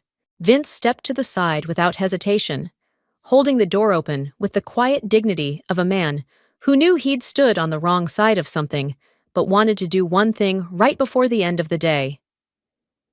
I didn't thank him aloud, but I nodded. Once. That was enough. Monette shifted in her chair, adjusting her purse like it weighed more than it did. She opened her mouth, closed it. Her phone, dark now, sat forgotten on her lap. Not a single one of her followers could help her explain what had just happened here. A few clients lowered their eyes when I passed, the way people do when they recognize shame in someone else, but aren't ready to acknowledge it in themselves. The doors opened, and I paused. Not for dramatic effect, but because I wanted to choose my moment. This time, I would leave on my own terms. I turned, not to the people, not to Darla, but to the building, to the walls. The floor I had once helped lay, the branch I had helped open, the crest I had designed. I let my palm rest on the edge of the door, cool, polished glass, before I spoke. "Next time someone walks in asking for $400, I said, voice low but steady, "don't check their shoes, check your memory." I let that settle. Then, one last breath. One final note for the ones still pretending. "And for the record, I never cleaned your floors. I designed them." No gasps this time, just stillness. And that silence? That was the real sound of dignity. I stepped outside. The sun was high now, not quite noon. The breeze hit my face the way a gentle truth does. Familiar, never forced. Leonard joined me moments later. He didn't say anything right away. Just stood beside me, one hand in his pocket, the other lightly touching my back. Not to lead, not to comfort, just to let me know he was there. The car door opened. Vince had already radioed ahead. Of course he had. But I didn't get in right away. Instead, I looked back one last time. Not at the people, not at my sister, at the glass facade of the bank. The reflection staring back at me wasn't proud. It wasn't vengeful. It was done. Not broken, not bruised, just done. My thoughts wandered. To the first blueprint I reviewed for this branch. To the late nights drafting projections while Darla went to mixers and networking brunches. She always hated numbers, but she liked credit. I remembered her, once, younger, smiling in her office the day I handed her the founding paperwork to sign. Her name in second position, mine in first. She didn't thank me then. She wouldn't now. But that's the thing about giving. You do it because it's in you, not because it's ever guaranteed to be returned. Leonard's voice broke the moment gently. "Where to now?" he asked, his tone light but respectful. I didn't answer right away. I let my eyes drift across the street. There was a small cafe, One I'd walked past a dozen times but never entered. A place that smelled like citrus and new beginnings.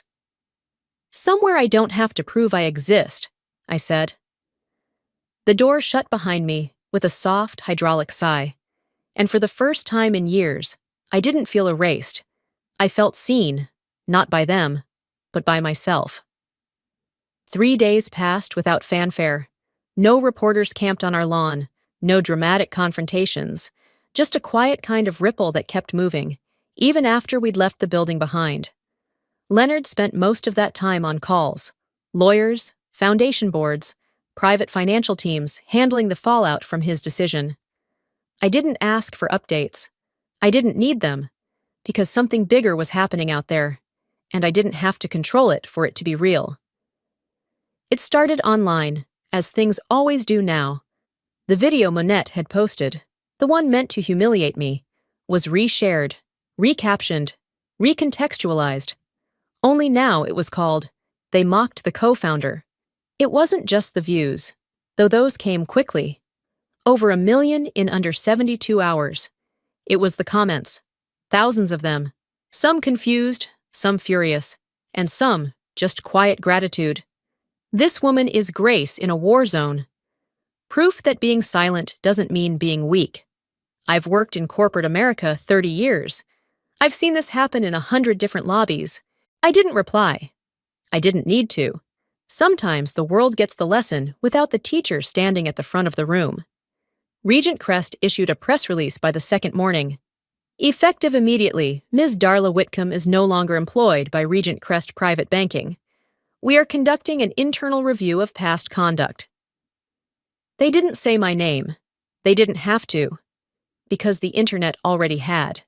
By the end of the week, an anonymous Reddit post surfaced. It linked back to a whistleblower complaint from years ago, one that had gone mysteriously unresolved. Users connected the dots faster than any journalist ever could. Screenshots, file archives, a 6-year-old audit trail that traced directly to Darla's desk. By the time the actual story broke in a mid-sized finance blog, her name was already trending, but not for the reasons she used to brag about. The ripple reached deeper.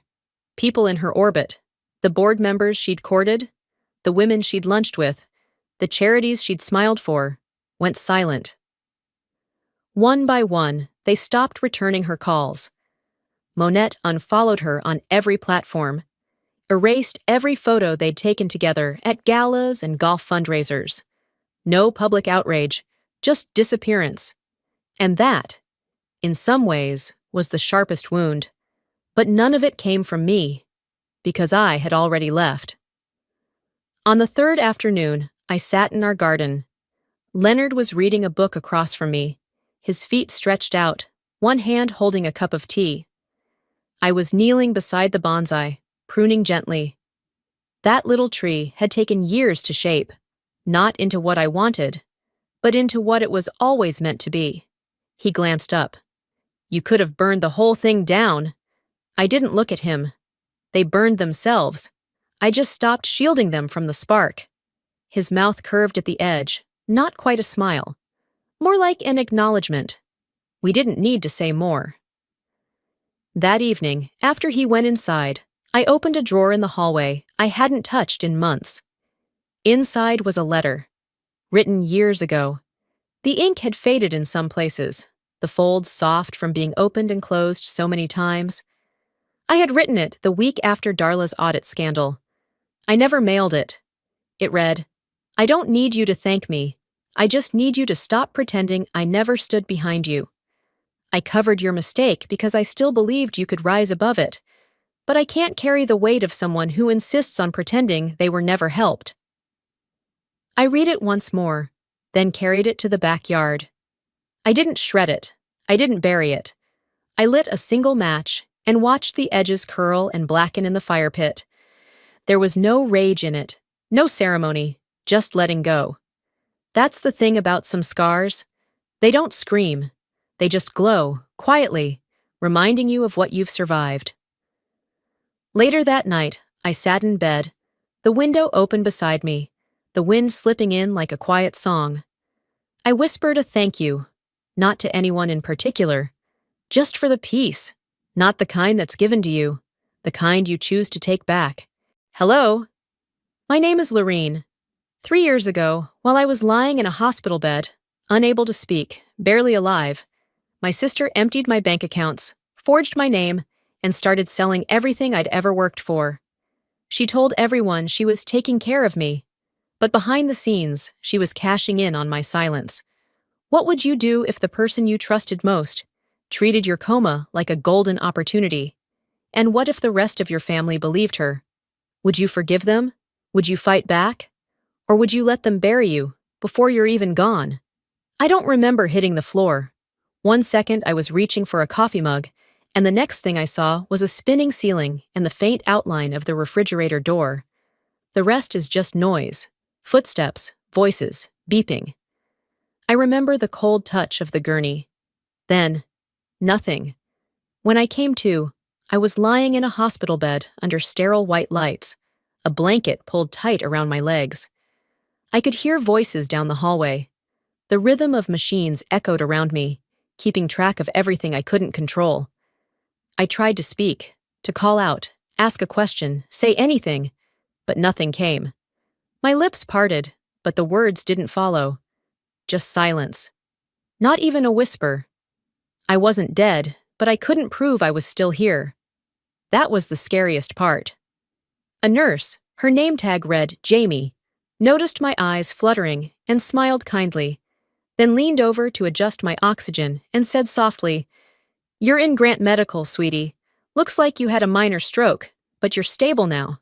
Just need to rest, okay?" I blinked once. That was all I could manage. She kept talking like I was fully awake, which I appreciated more than she knew. "Your sister's on her way," Jamie added as she adjusted my IV. "She said she'll handle everything for now." Everything. I didn't think much of it until Velda walked in, arms full of flowers, wearing that smile she always put on when other people were watching. It was the same expression she used at Mom's funeral when reporters came. Warm, appropriate, just the right amount of sorrow. Velda was always good at putting on a face. "Oh my God!" she said with a practiced gasp, walking to my bedside like she'd sprinted here. "Lorene, you scared the hell out of us!" I blinked again. My hands wouldn't respond. My throat still locked. She leaned down, brushing my hair back like we were close. "We weren't. Don't worry about anything," she whispered, her voice low now, like it was just between us. "I've already started making a few calls. I'll make sure everything is taken care of." That phrase again. Everything. The next few hours passed in a fog. Nurses came and went, running their charts. Velda stayed, chatting with the doctors like she'd done it all before. She corrected them on details of my medical history. She answered questions about my insurance, my emergency contacts. By mid-afternoon, she was listed as my primary contact in the system. I watched it all unfold, helpless. She wasn't crying, not once. That evening, when Jamie returned, I motioned toward the phone on the wall with a slight tilt of my head. My muscles ached, but I was determined. Jamie understood. "You want to check something?" she asked. I blinked once. She helped prop up my phone on a tray table and opened my banking app. Slowly, clumsily, I tapped in my password with shaky fingers. The screen loaded. My checking account balance blinked back at me. $47.82. I blinked again. Once, twice, refreshed the screen. Same number. I moved to savings. 0.0. I felt the pressure in my chest rise. I opened my investment portal. Two-factor authentication blocked me. I'd never set that up. My heart pounded. Not from the stroke, not from fear, from clarity. Something was very, very wrong. I looked up at Jamie, my lips trembling, unable to form the words I needed. "I'm sure it'll all make sense soon," she said, mistaking my look for confusion. She patted my hand gently. "Your sister said she's handling things. You just focus on resting." I stared at the ceiling above me. Those little squares, the acoustic tiles, suddenly became a grid, one I was trapped beneath. I waited. The next day passed. No call from my father, No text from my cousin, nothing from my neighbor, Ellen, who never missed a chance to check in. My phone showed nothing but spam calls and a single message. From Velda. Rest. We'll handle everything. That word again. It echoed in my mind like a curse. Everything. That's what she wanted. She didn't think I'd wake up. She was acting like I never would. And no one was questioning her. Not the hospital, not the family, not the bank, clearly. As if I had already disappeared, and she was just cleaning up. I wasn't gone. Not yet. I stared back up at the ceiling and let one thought burn a hole through the fog still clinging to my mind. The thought kept looping in my mind as night fell, like a slow drip from a leaky faucet. Constant, unavoidable. I wasn't gone, not yet. But I had a sinking feeling Velda was already living like I was. The next morning, a nurse came in to check my vitals. She smiled as she adjusted the monitors, then casually added, "Your sister stopped by early this morning, said she needed to go take care of a few things at home." Home. That word hit differently now. Once she left, I reached for my phone. My hands still trembled, but I managed to unlock it. No missed calls, no texts, just a string of unread notifications from Facebook. I tapped one open and nearly dropped the phone. There I was, my own face. An old picture Velda must have dug up from some Christmas dinner years ago. The kind where we sat at the same table but barely exchanged a word. In the photo, I was smiling. I remember it clearly because that smile was for a neighbor who'd told a joke, not for Velda. And now it was being used as bait. My brave little sister, still fighting. Please keep her in your prayers. We're doing everything we can to save her. Hundreds of likes, dozens of comments. People I hadn't spoken to in years were pouring in sympathy for Velda, praising her strength, calling her a saint. And at the bottom, a link. Help me save my sister. GoFundMe. She wasn't just mourning me preemptively, she was monetizing it. I opened the link. The campaign had already raised over $18,000. The description was filled with poetic phrases Velda couldn't have come up with on her own. Every dollar helps. Hospital bills are piling up. I've left work to care for her full time. What work? She hadn't held a steady job in years, but the part that got me, really got me, was at the end. Even if she doesn't wake up, I want to do right by her. Even if. That wasn't a sister hoping for my recovery. That was a woman hedging her bets. I set the phone down, trying not to shake. But the room suddenly felt smaller. Not because of the walls, but because the world outside no longer saw me as present. Velda had taken my voice, and now she was borrowing my image too. Hours passed. Another day blurred by. Still no messages from Dad? No call from Ellen down the street. Just more people commenting, tagging each other, sharing the post like it was a charity telethon. Even a few old clients from my design days left sweet notes. One even wrote, "Velda, you've always been the strong one." The strong one? She couldn't handle a grocery list without panicking, but now she was being canonized. Later that evening, a nurse named Rena entered to do the evening rounds. She was brisk but kind, told me I was making good progress and might start speech therapy soon. As she was about to leave, she said, "Your sister dropped off some flowers. She mentioned you loved daisies?" "I don't. Velda does." After Rena left, I picked up the phone again, scrolled back through the post. Then the donation list. She'd made herself the sole organizer. The account was tied directly to her personal bank. She hadn't even bothered to mask it under a foundation or separate account. I started taking screenshots, one by one. Every donation, every message, every update she made. I opened a note app and began a timeline. Not because I knew what I'd do with it yet, but because something inside me whispered, "You'll need this."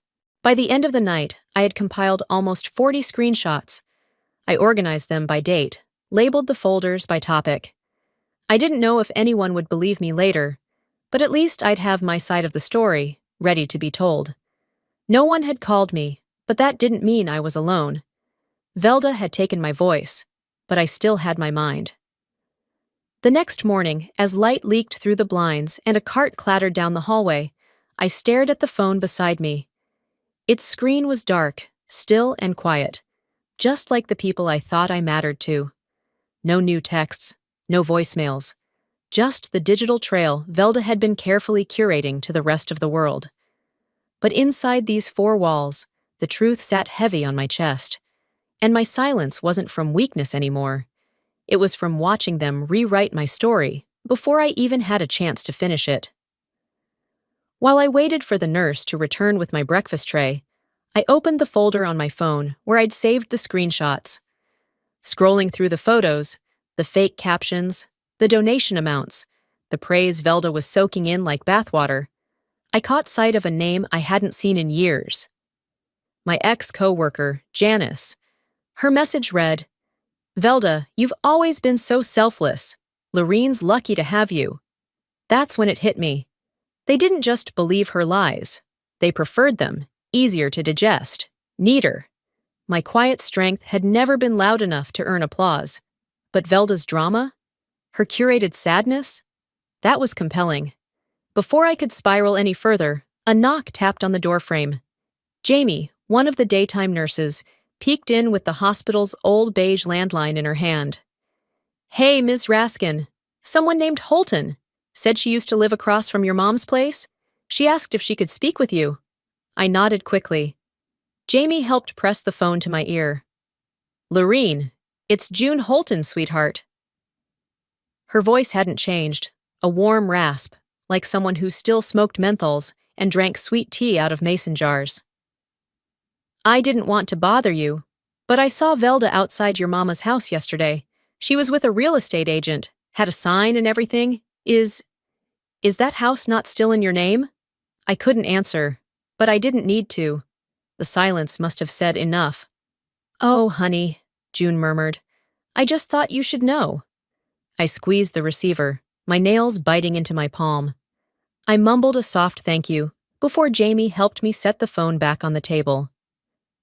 After she left, I sat in that room, the beeping of machines fading to a dull hum behind the roar in my head. My mother's house, the house I had moved back into to care for her, bathe her, feed her, sleep in a chair beside her bed for months, while Velda sent thinking of you texts and excuses from the city. That house wasn't just real estate, it was sacrifice. It was a promise. I opened my tablet and pulled up a browser. The Wi-Fi here was slow, but it didn't take long to find it. There it was. Charming two-bedroom cottage on a quiet tree-lined street. Perfect starter home. Price to move at $285,000. Below the description was a contact email, velda.whitcomb@gmail.com. She didn't even try to hide it. I swallowed hard, not out of shock, but because the numbness I'd been clinging to was starting to burn away, replaced by something sharper. She was selling our mother's house. My house. Without a word. I took a screenshot, then another.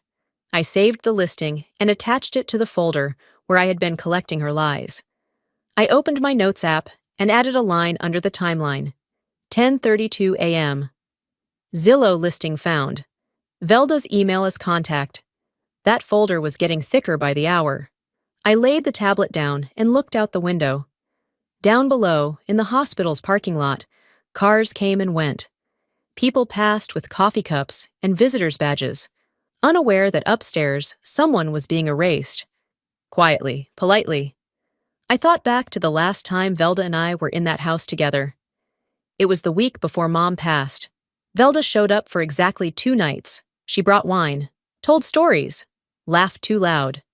She barely noticed the smell of medication in the air or the sound of the oxygen machine cycling through its labored rhythm. And when she left, she kissed Mom on the cheek and whispered, "Let me know when it's over." But I stayed. When Mom stopped eating, when her hands curled up from arthritis, when she confused me with Velda, when she finally slipped away during a rainstorm, her hand in mine. I stayed. Velda wasn't there for the hard parts. She didn't earn that house. But now she was pocketing it like spare change. I didn't cry. Not this time. Instead, I picked up my phone and pressed record. I narrated the Zillow listing aloud. then added a voice note about June Holton's call. I explained the house's significance, the care I'd provided, the lies being stacked against me. I saved it all. This wasn't about revenge anymore. It was about record-keeping. She'd written me out of the narrative, but I was rebuilding my version, one receipt at a time. That afternoon, after the nurse brought my lunch tray and adjusted the blinds, I stayed quiet. Not because I had nothing to say, but because silence was the only power I still had. I let them all believe I was too foggy, too frail to notice anything. I wasn't. My speech hadn't returned fully yet, but my mind, sharp. Maybe sharper than before. As the machines beeped steadily beside me, I used one finger to open my email, slowly swiping through old financial messages, anything that might help me piece things together. I wasn't sure what I was looking for until I saw it. A subject line. Confirmation of new power of attorney, approved. My breath caught in my throat. I tapped it open with my trembling hand. It was from my investment firm. The attachment was a PDF, a signed document showing Velda as my legal representative, with full control over all my assets. It had my signature, my name, in my handwriting. Only I never signed it. The date? The same day I was admitted to the ICU. I stared at the screen, my heart pounding, not from fear, but clarity. I zoomed in on the signature. It looked like mine, close enough for someone who hadn't seen me sign a check in years. But I could tell. The pressure points were wrong. The slant wasn't mine. The curl on the L was too neat. She forged my name. Not just to call herself helpful, not just to play hero. Velda legally took control of everything I had while I was unconscious. This wasn't exaggeration. It wasn't a mistake. It was fraud. I didn't panic. I didn't cry. I saved the document. After dinner, which I barely touched, I asked Jamie, my nurse, if she could help me make a call from the landline. She smiled and nodded, dialing for me. I mouthed the name and the number, holding up shaky fingers. Jamie offered to stay in the room, but I shook my head. She gave me privacy and stepped out. The dial tone rang. Twice. Then a voice picked up. "Jerome Faulkner," the voice said. I closed my eyes and steadied my breath, then whispered, slow and hoarse. "It's Lorene." A pause. Then, calm but firm. "I've been waiting for this call." I told him everything I knew so far. My voice was low, broken in places, but I made sure the facts were clear. The donation page, the Zillow listing, the power of attorney. Jerome listened, didn't interrupt. When I finished, he asked me 3 questions. Specific, legal, tactical. I answered them all. Then he said, "I'll handle it from here. But Lorene, you cannot let her know you're aware of any of this. Not yet." I agreed, not because I wanted revenge, because I needed to protect what was left. That night, I didn't sleep. Instead, I set up a new email thread on my tablet. I labeled it Reclaim. Into it, I dropped every screenshot, every photo, every forwarded email. I set permissions so only Jerome and I could access it. I created backup copies on 2 separate drives. While the hospital lights buzzed overhead and the hallway fell silent outside my door, I crafted the beginning of something new.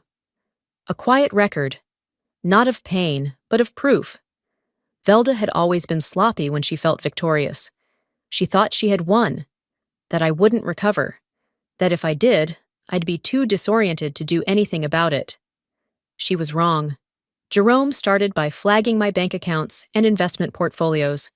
He contacted the institutions directly, leveraging our long-standing power of attorney agreement, the real one, drafted years ago when I was healthy and clear-minded.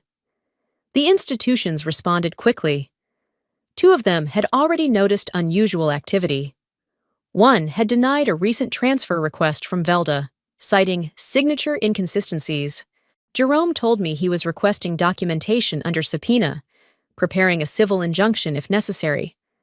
I didn't need to understand every step, just that the wheels were turning. Later that week, Jamie mentioned that Velda had stopped calling the nurse's station. She said she's been too busy managing things, she laughed.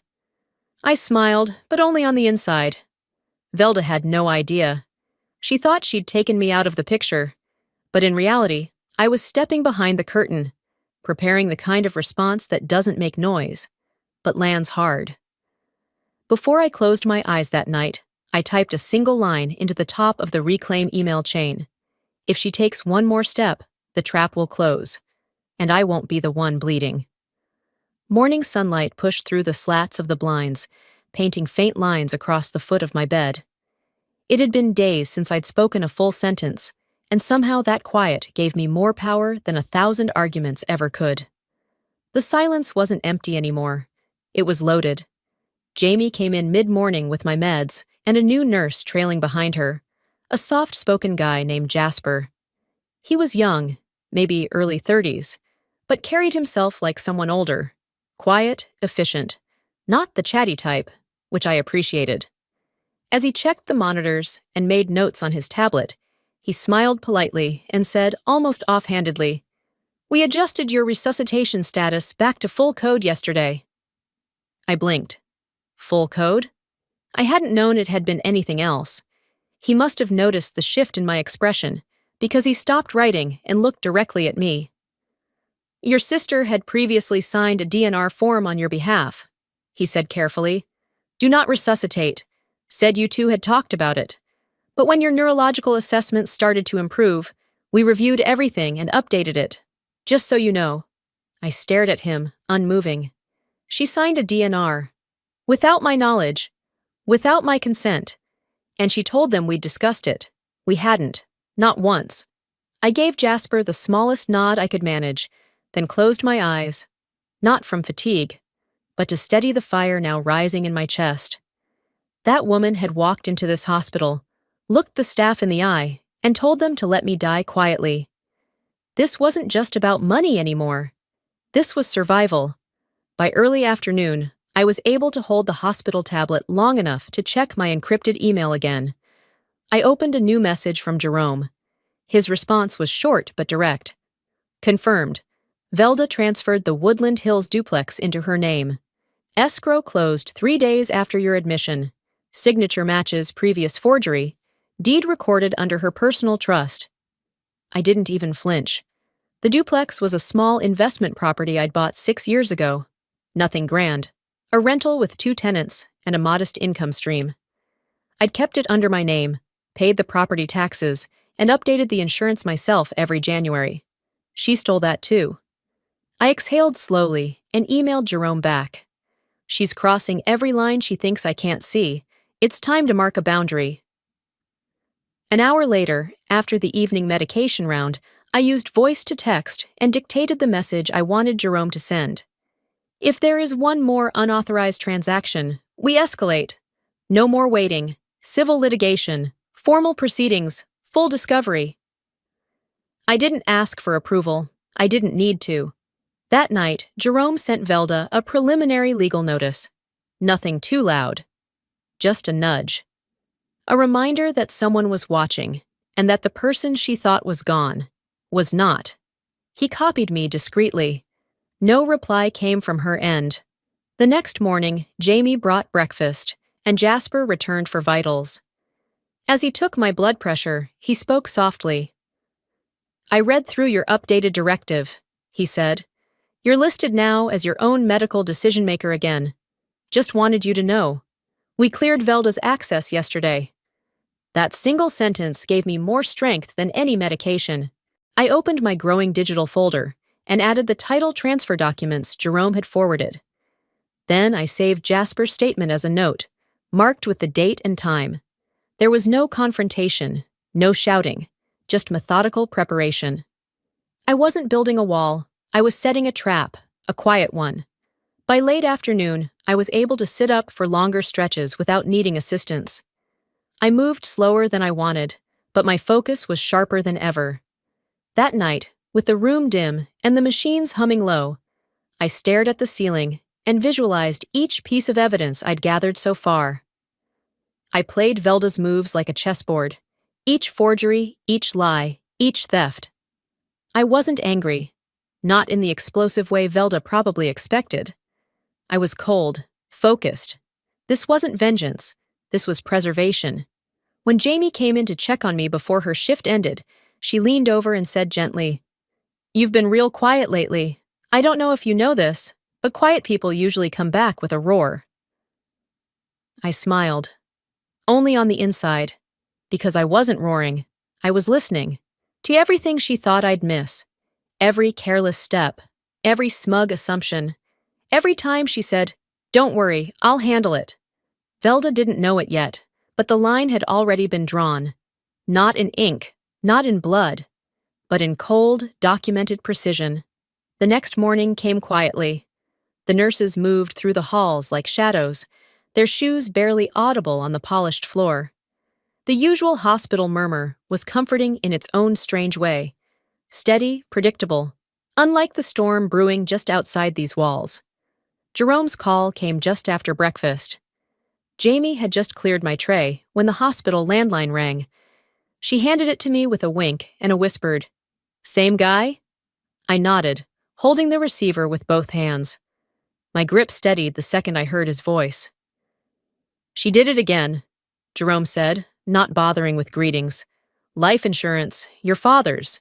She filed a beneficiary change, removed you and Daniel, listed herself as the sole recipient." My jaw clenched, but I didn't interrupt. The form was processed through a Cleveland agent. She used the hospital POA again, same forged copy. But this time, the agent flagged something. "We're following the thread now." I leaned back into the pillow, eyes fixed on the ceiling tiles. It was like watching someone walk deeper into a trap they didn't know was there. She kept going, not because she needed to, but because she couldn't help herself. Jerome continued, "We're compiling everything, but this one's going to hit harder than the last." I didn't say a word. I didn't need to. By midday, he emailed me a link, private, password protected. Surveillance footage from the investment office where Velda had handled the property transfer weeks earlier. I tapped the video open on the hospital tablet. There she was. Velda in a too-neat blazer, smiling like she owned the building. A man in a gray suit followed close behind, middle-aged, balding, carrying a leather briefcase. Jerome later identified him as a legal consultant, not a licensed attorney. Likely someone Velda found online to help her appear credible. In the video, she handed over a document folder. The receptionist scanned the paperwork and pointed to a signature line. Velda didn't hesitate. She mimicked my name, almost too perfectly, and handed it back. I watched her fake my signature without flinching. Fraud, clear as day. Not a misunderstanding, not a mix-up, fraud. I closed the tablet and set it down gently. Later that evening, after shift change, the new nurse helped me sit upright. I asked for privacy again and turned on the recorder app on my phone. I watched the surveillance footage a second time, this time narrating it for my own records. "She's walking in with intent," I said. Not nervous, not rushed. She knew exactly what she was doing. When I finished, I filed the recording into my digital folder under a new title, Final Straw. The next morning, Jerome called again. "We're ready," he said. "Time to send the paperwork." And just like that, the line was crossed. That afternoon, Velda received a hand-delivered cease and desist. Inside the envelope, a demand for full asset restitution, immediate account freezes, and notification that civil and criminal proceedings were now in motion. We didn't ask for her side. We didn't invite discussion. It was not a negotiation. It was notice. I pictured her opening the letter, standing in her kitchen, probably still wearing her worn silk robe she loved to parade during family holidays. I imagined her face falling as she read the legalese. The slow realization that she wasn't invisible anymore, that the person she thought she'd erased had returned in the most inconvenient form possible. Undeniable evidence. She didn't call, didn't text. For the first time since I'd landed in that hospital bed, Velda went quiet. I didn't celebrate. There was no victory dance, no dramatic music cue. Instead, I took the signed affidavit Jerome had faxed for my records, folded it neatly, and slid it into the drawer next to my bed. Not because I needed to hold it, because I wanted to remind myself this wasn't about punishment. It was about truth. And for the first time in weeks, I finally felt it settling into place. The next afternoon, just as the sun began to lower behind the brick buildings outside my window, my phone buzzed. Not a call, just a text. It was from Talis, my cousin, one of the many people who had liked and shared Velda's updates without hesitation. "Lorene, can we talk?" I stared at the message for a long moment. Then I replied with a single word. "Yes." We arranged for a call. Jamie helped connect us through the hospital's secure line later that evening. When Talis's voice came through, it carried a nervous energy I hadn't heard since we were kids sneaking sodas behind Grandma's back. "I don't know what's true anymore," she said without preamble. I supported her because, well, she made it sound like she was all alone in this, like she was fighting for you. I didn't respond. I let the silence do the work. That was until she said something yesterday that didn't sit right. We were talking about estate stuff, hypotheticals, and she said, "Lorene can't speak. She won't even know what's been moved around." Talis paused. "She said that, Lorene, like it was just normal." My chest tightened, but my tone stayed even. I whispered, "Can you send me anything?" 10 minutes later, she texted over screenshots, messages between her and Velda, casual, careless, damning. Velda had bragged about wrapping things up before I even regained full consciousness. That night, I looped Jerome in. I told him about Talis. He didn't hesitate. "She'll be part of the meeting." "The meeting?" I asked. "We're setting one up," he said. "Formal mediation. You'll attend via video call. I'll be there in person. We're also inviting Edwina Carr." That name made me sit up straighter. Edwina was my mother's oldest friend, the kind of woman who remembered everyone's birthday and still sent handwritten cards. She'd been at our house the week before Mom passed, when Velda showed up briefly and left early, as usual. Jerome continued. "Edwina said something you need to hear yourself." By Friday morning, we were ready. Jerome wheeled in a hospital-grade tablet and set it on the rolling table at my bedside. Talis was already logged into the video call, seated in what looked like her home office. She gave me a tight, awkward smile, like someone sitting on both guilt and relief. Next to her was Edwina. Older now, with snow-white hair pulled into a tight bun, she still held herself like a schoolteacher who didn't tolerate nonsense. She nodded at me through the screen. Then Velda arrived. The screen shifted to a new camera angle, Jerome's office. Velda walked in wearing a navy blue suit that didn't fit her quite right. Too tight at the shoulders, too stiff at the waist. She didn't say hello. She sat down across from Jerome with that same look she always wore in public, calculated poise. "I don't see the point in this," she said as she smoothed her jacket. "I've already explained everything in writing." Jerome didn't respond. Instead, he pressed a button and began playing the file. The video flickered to life, grainy but clear. It was my mother, sitting in her old armchair, the one by the window with the frayed edges. Her voice was softer than I remembered, but her words were clear. "Velda," she began, looking directly into the camera, "this isn't your house. And the money in those accounts, it's not yours. I've already told my attorney. Everything goes to Lorene. She was the one here. She was the one who stayed." Silence fell in the room, both in Jerome's office and on the video call. Velda's jaw tightened. She looked down, then back up, lips pressed into a thin line. "I never saw that video," she said, voice clipped. Edwina leaned forward, her voice calm but firm. "You did. I handed it to you myself. You said you'd give it to the lawyer." Velda's face went pale. Jerome didn't let the silence stretch too long. He opened the folder in front of him and began laying out documents one by one. "Forged POA." He slid it forward. Falsified DNR request. Unauthorized property transfer. GoFundMe proceeds pocketed directly. Life insurance beneficiary changes using falsified documents. Each sheet of paper fell like a stone between them. Velda looked like she wanted to scream, but she didn't. She blinked rapidly, as if trying to keep her composure from shattering on camera. "I want this stopped," she hissed. "This is a setup." Jerome didn't flinch. "This is evidence." She stood suddenly, knocking her chair back. "You're all turning against me," she spat. "You have no idea what I've been through. You think I wanted this? I did what had to be done. Someone had to handle it all while she gestured toward the screen, toward me. While she couldn't. Tallis muttered, "That's not handling. That's stealing."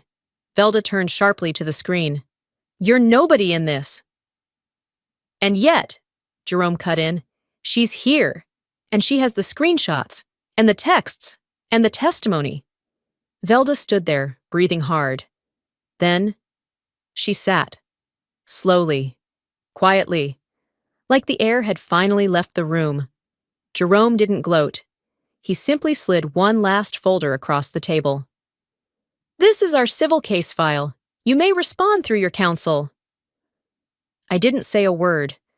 As the call ended, I didn't look back.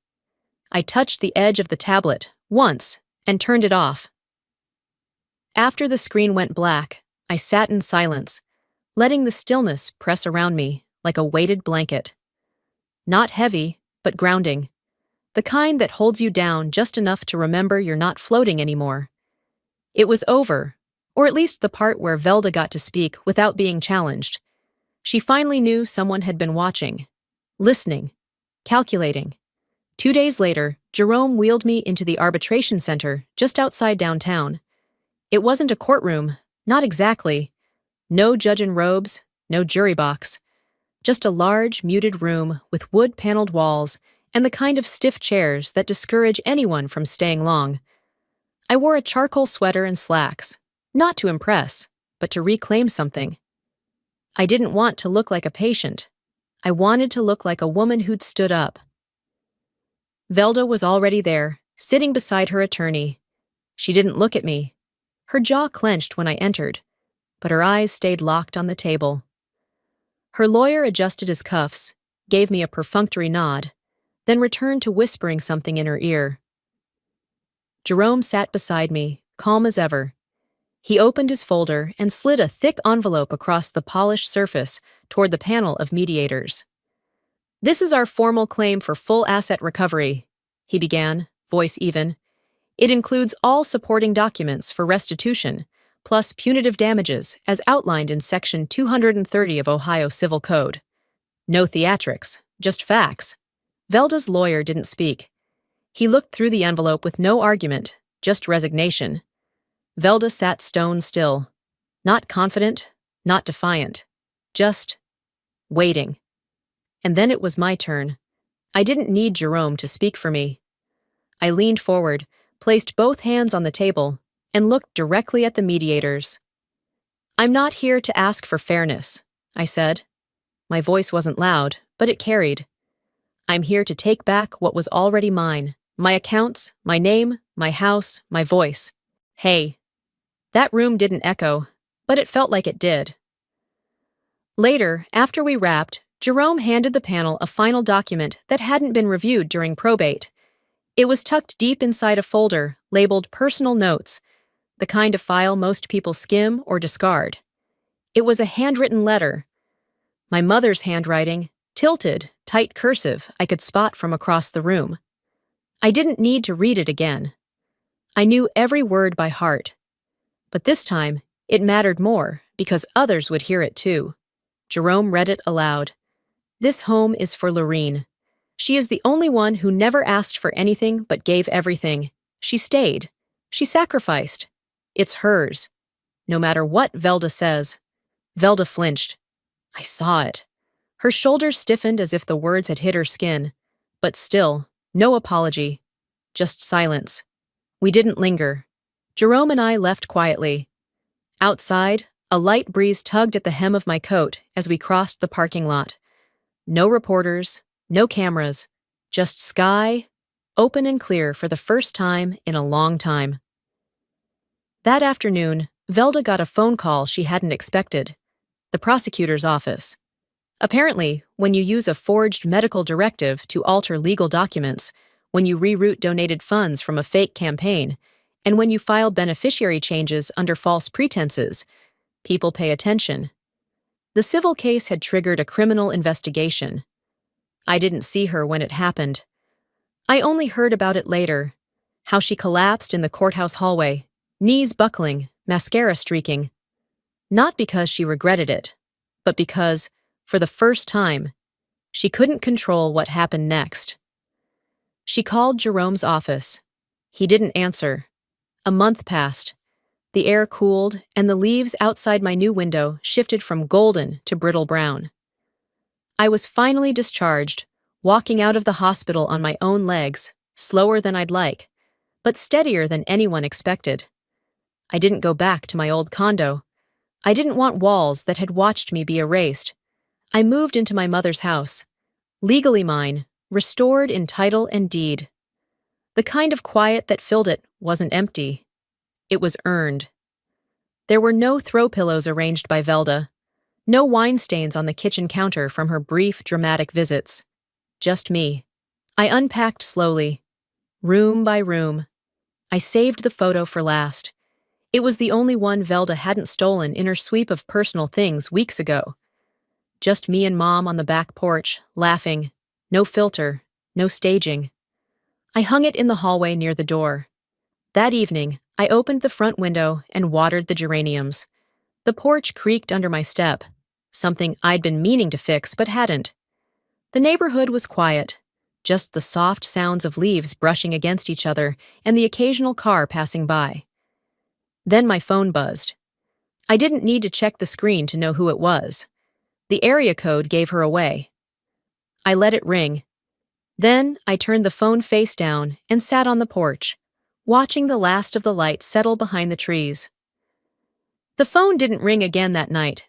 The following morning, I fed my dog, Max, a beagle mix with too much bark for his size, then stepped out to grab the newspaper.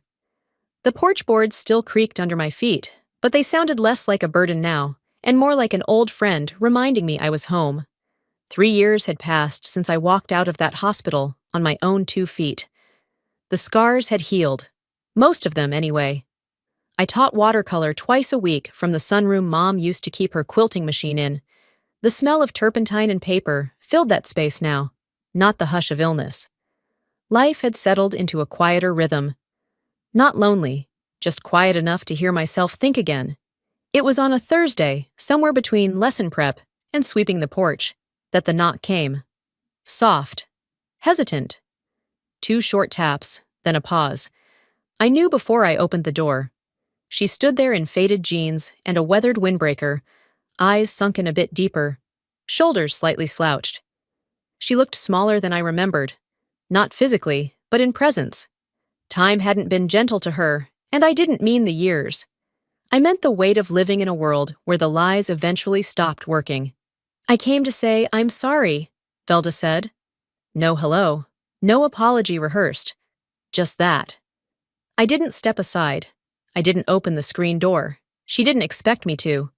I thought you were gone, she said, brushing hair from her face like it would somehow help her words land better. And I thought I deserved it. After everything I'd been through. Her voice cracked, not with emotion, but with strain. Like she'd worn it too thin, trying to sound like someone she used to be. I looked at her for a long moment. Then I said, "And I thought you were my sister." She flinched, just slightly, but it was there. She didn't ask to come in.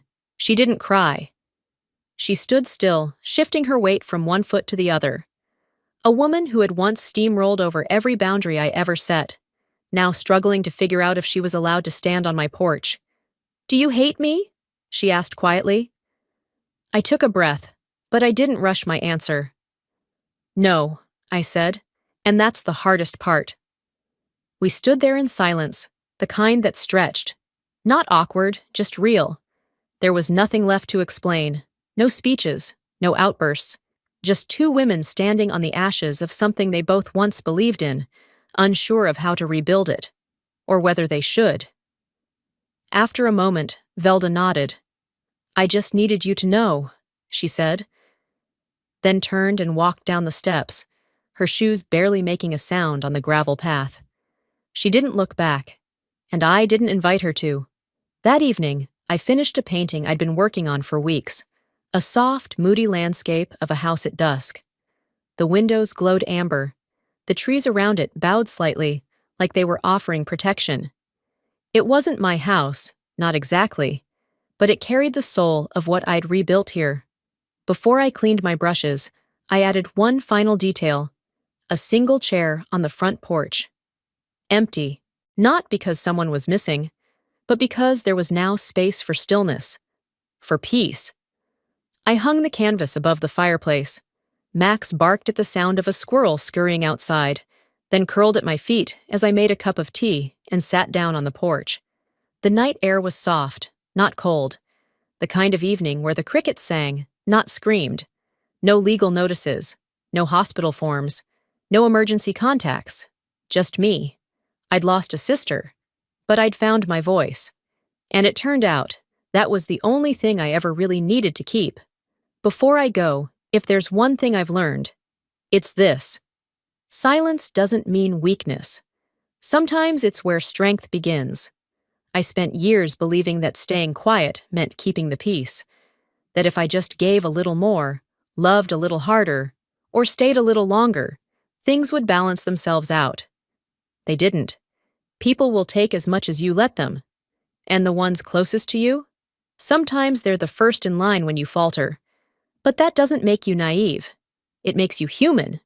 And what matters is not how much they took, but how you rebuild after they're gone.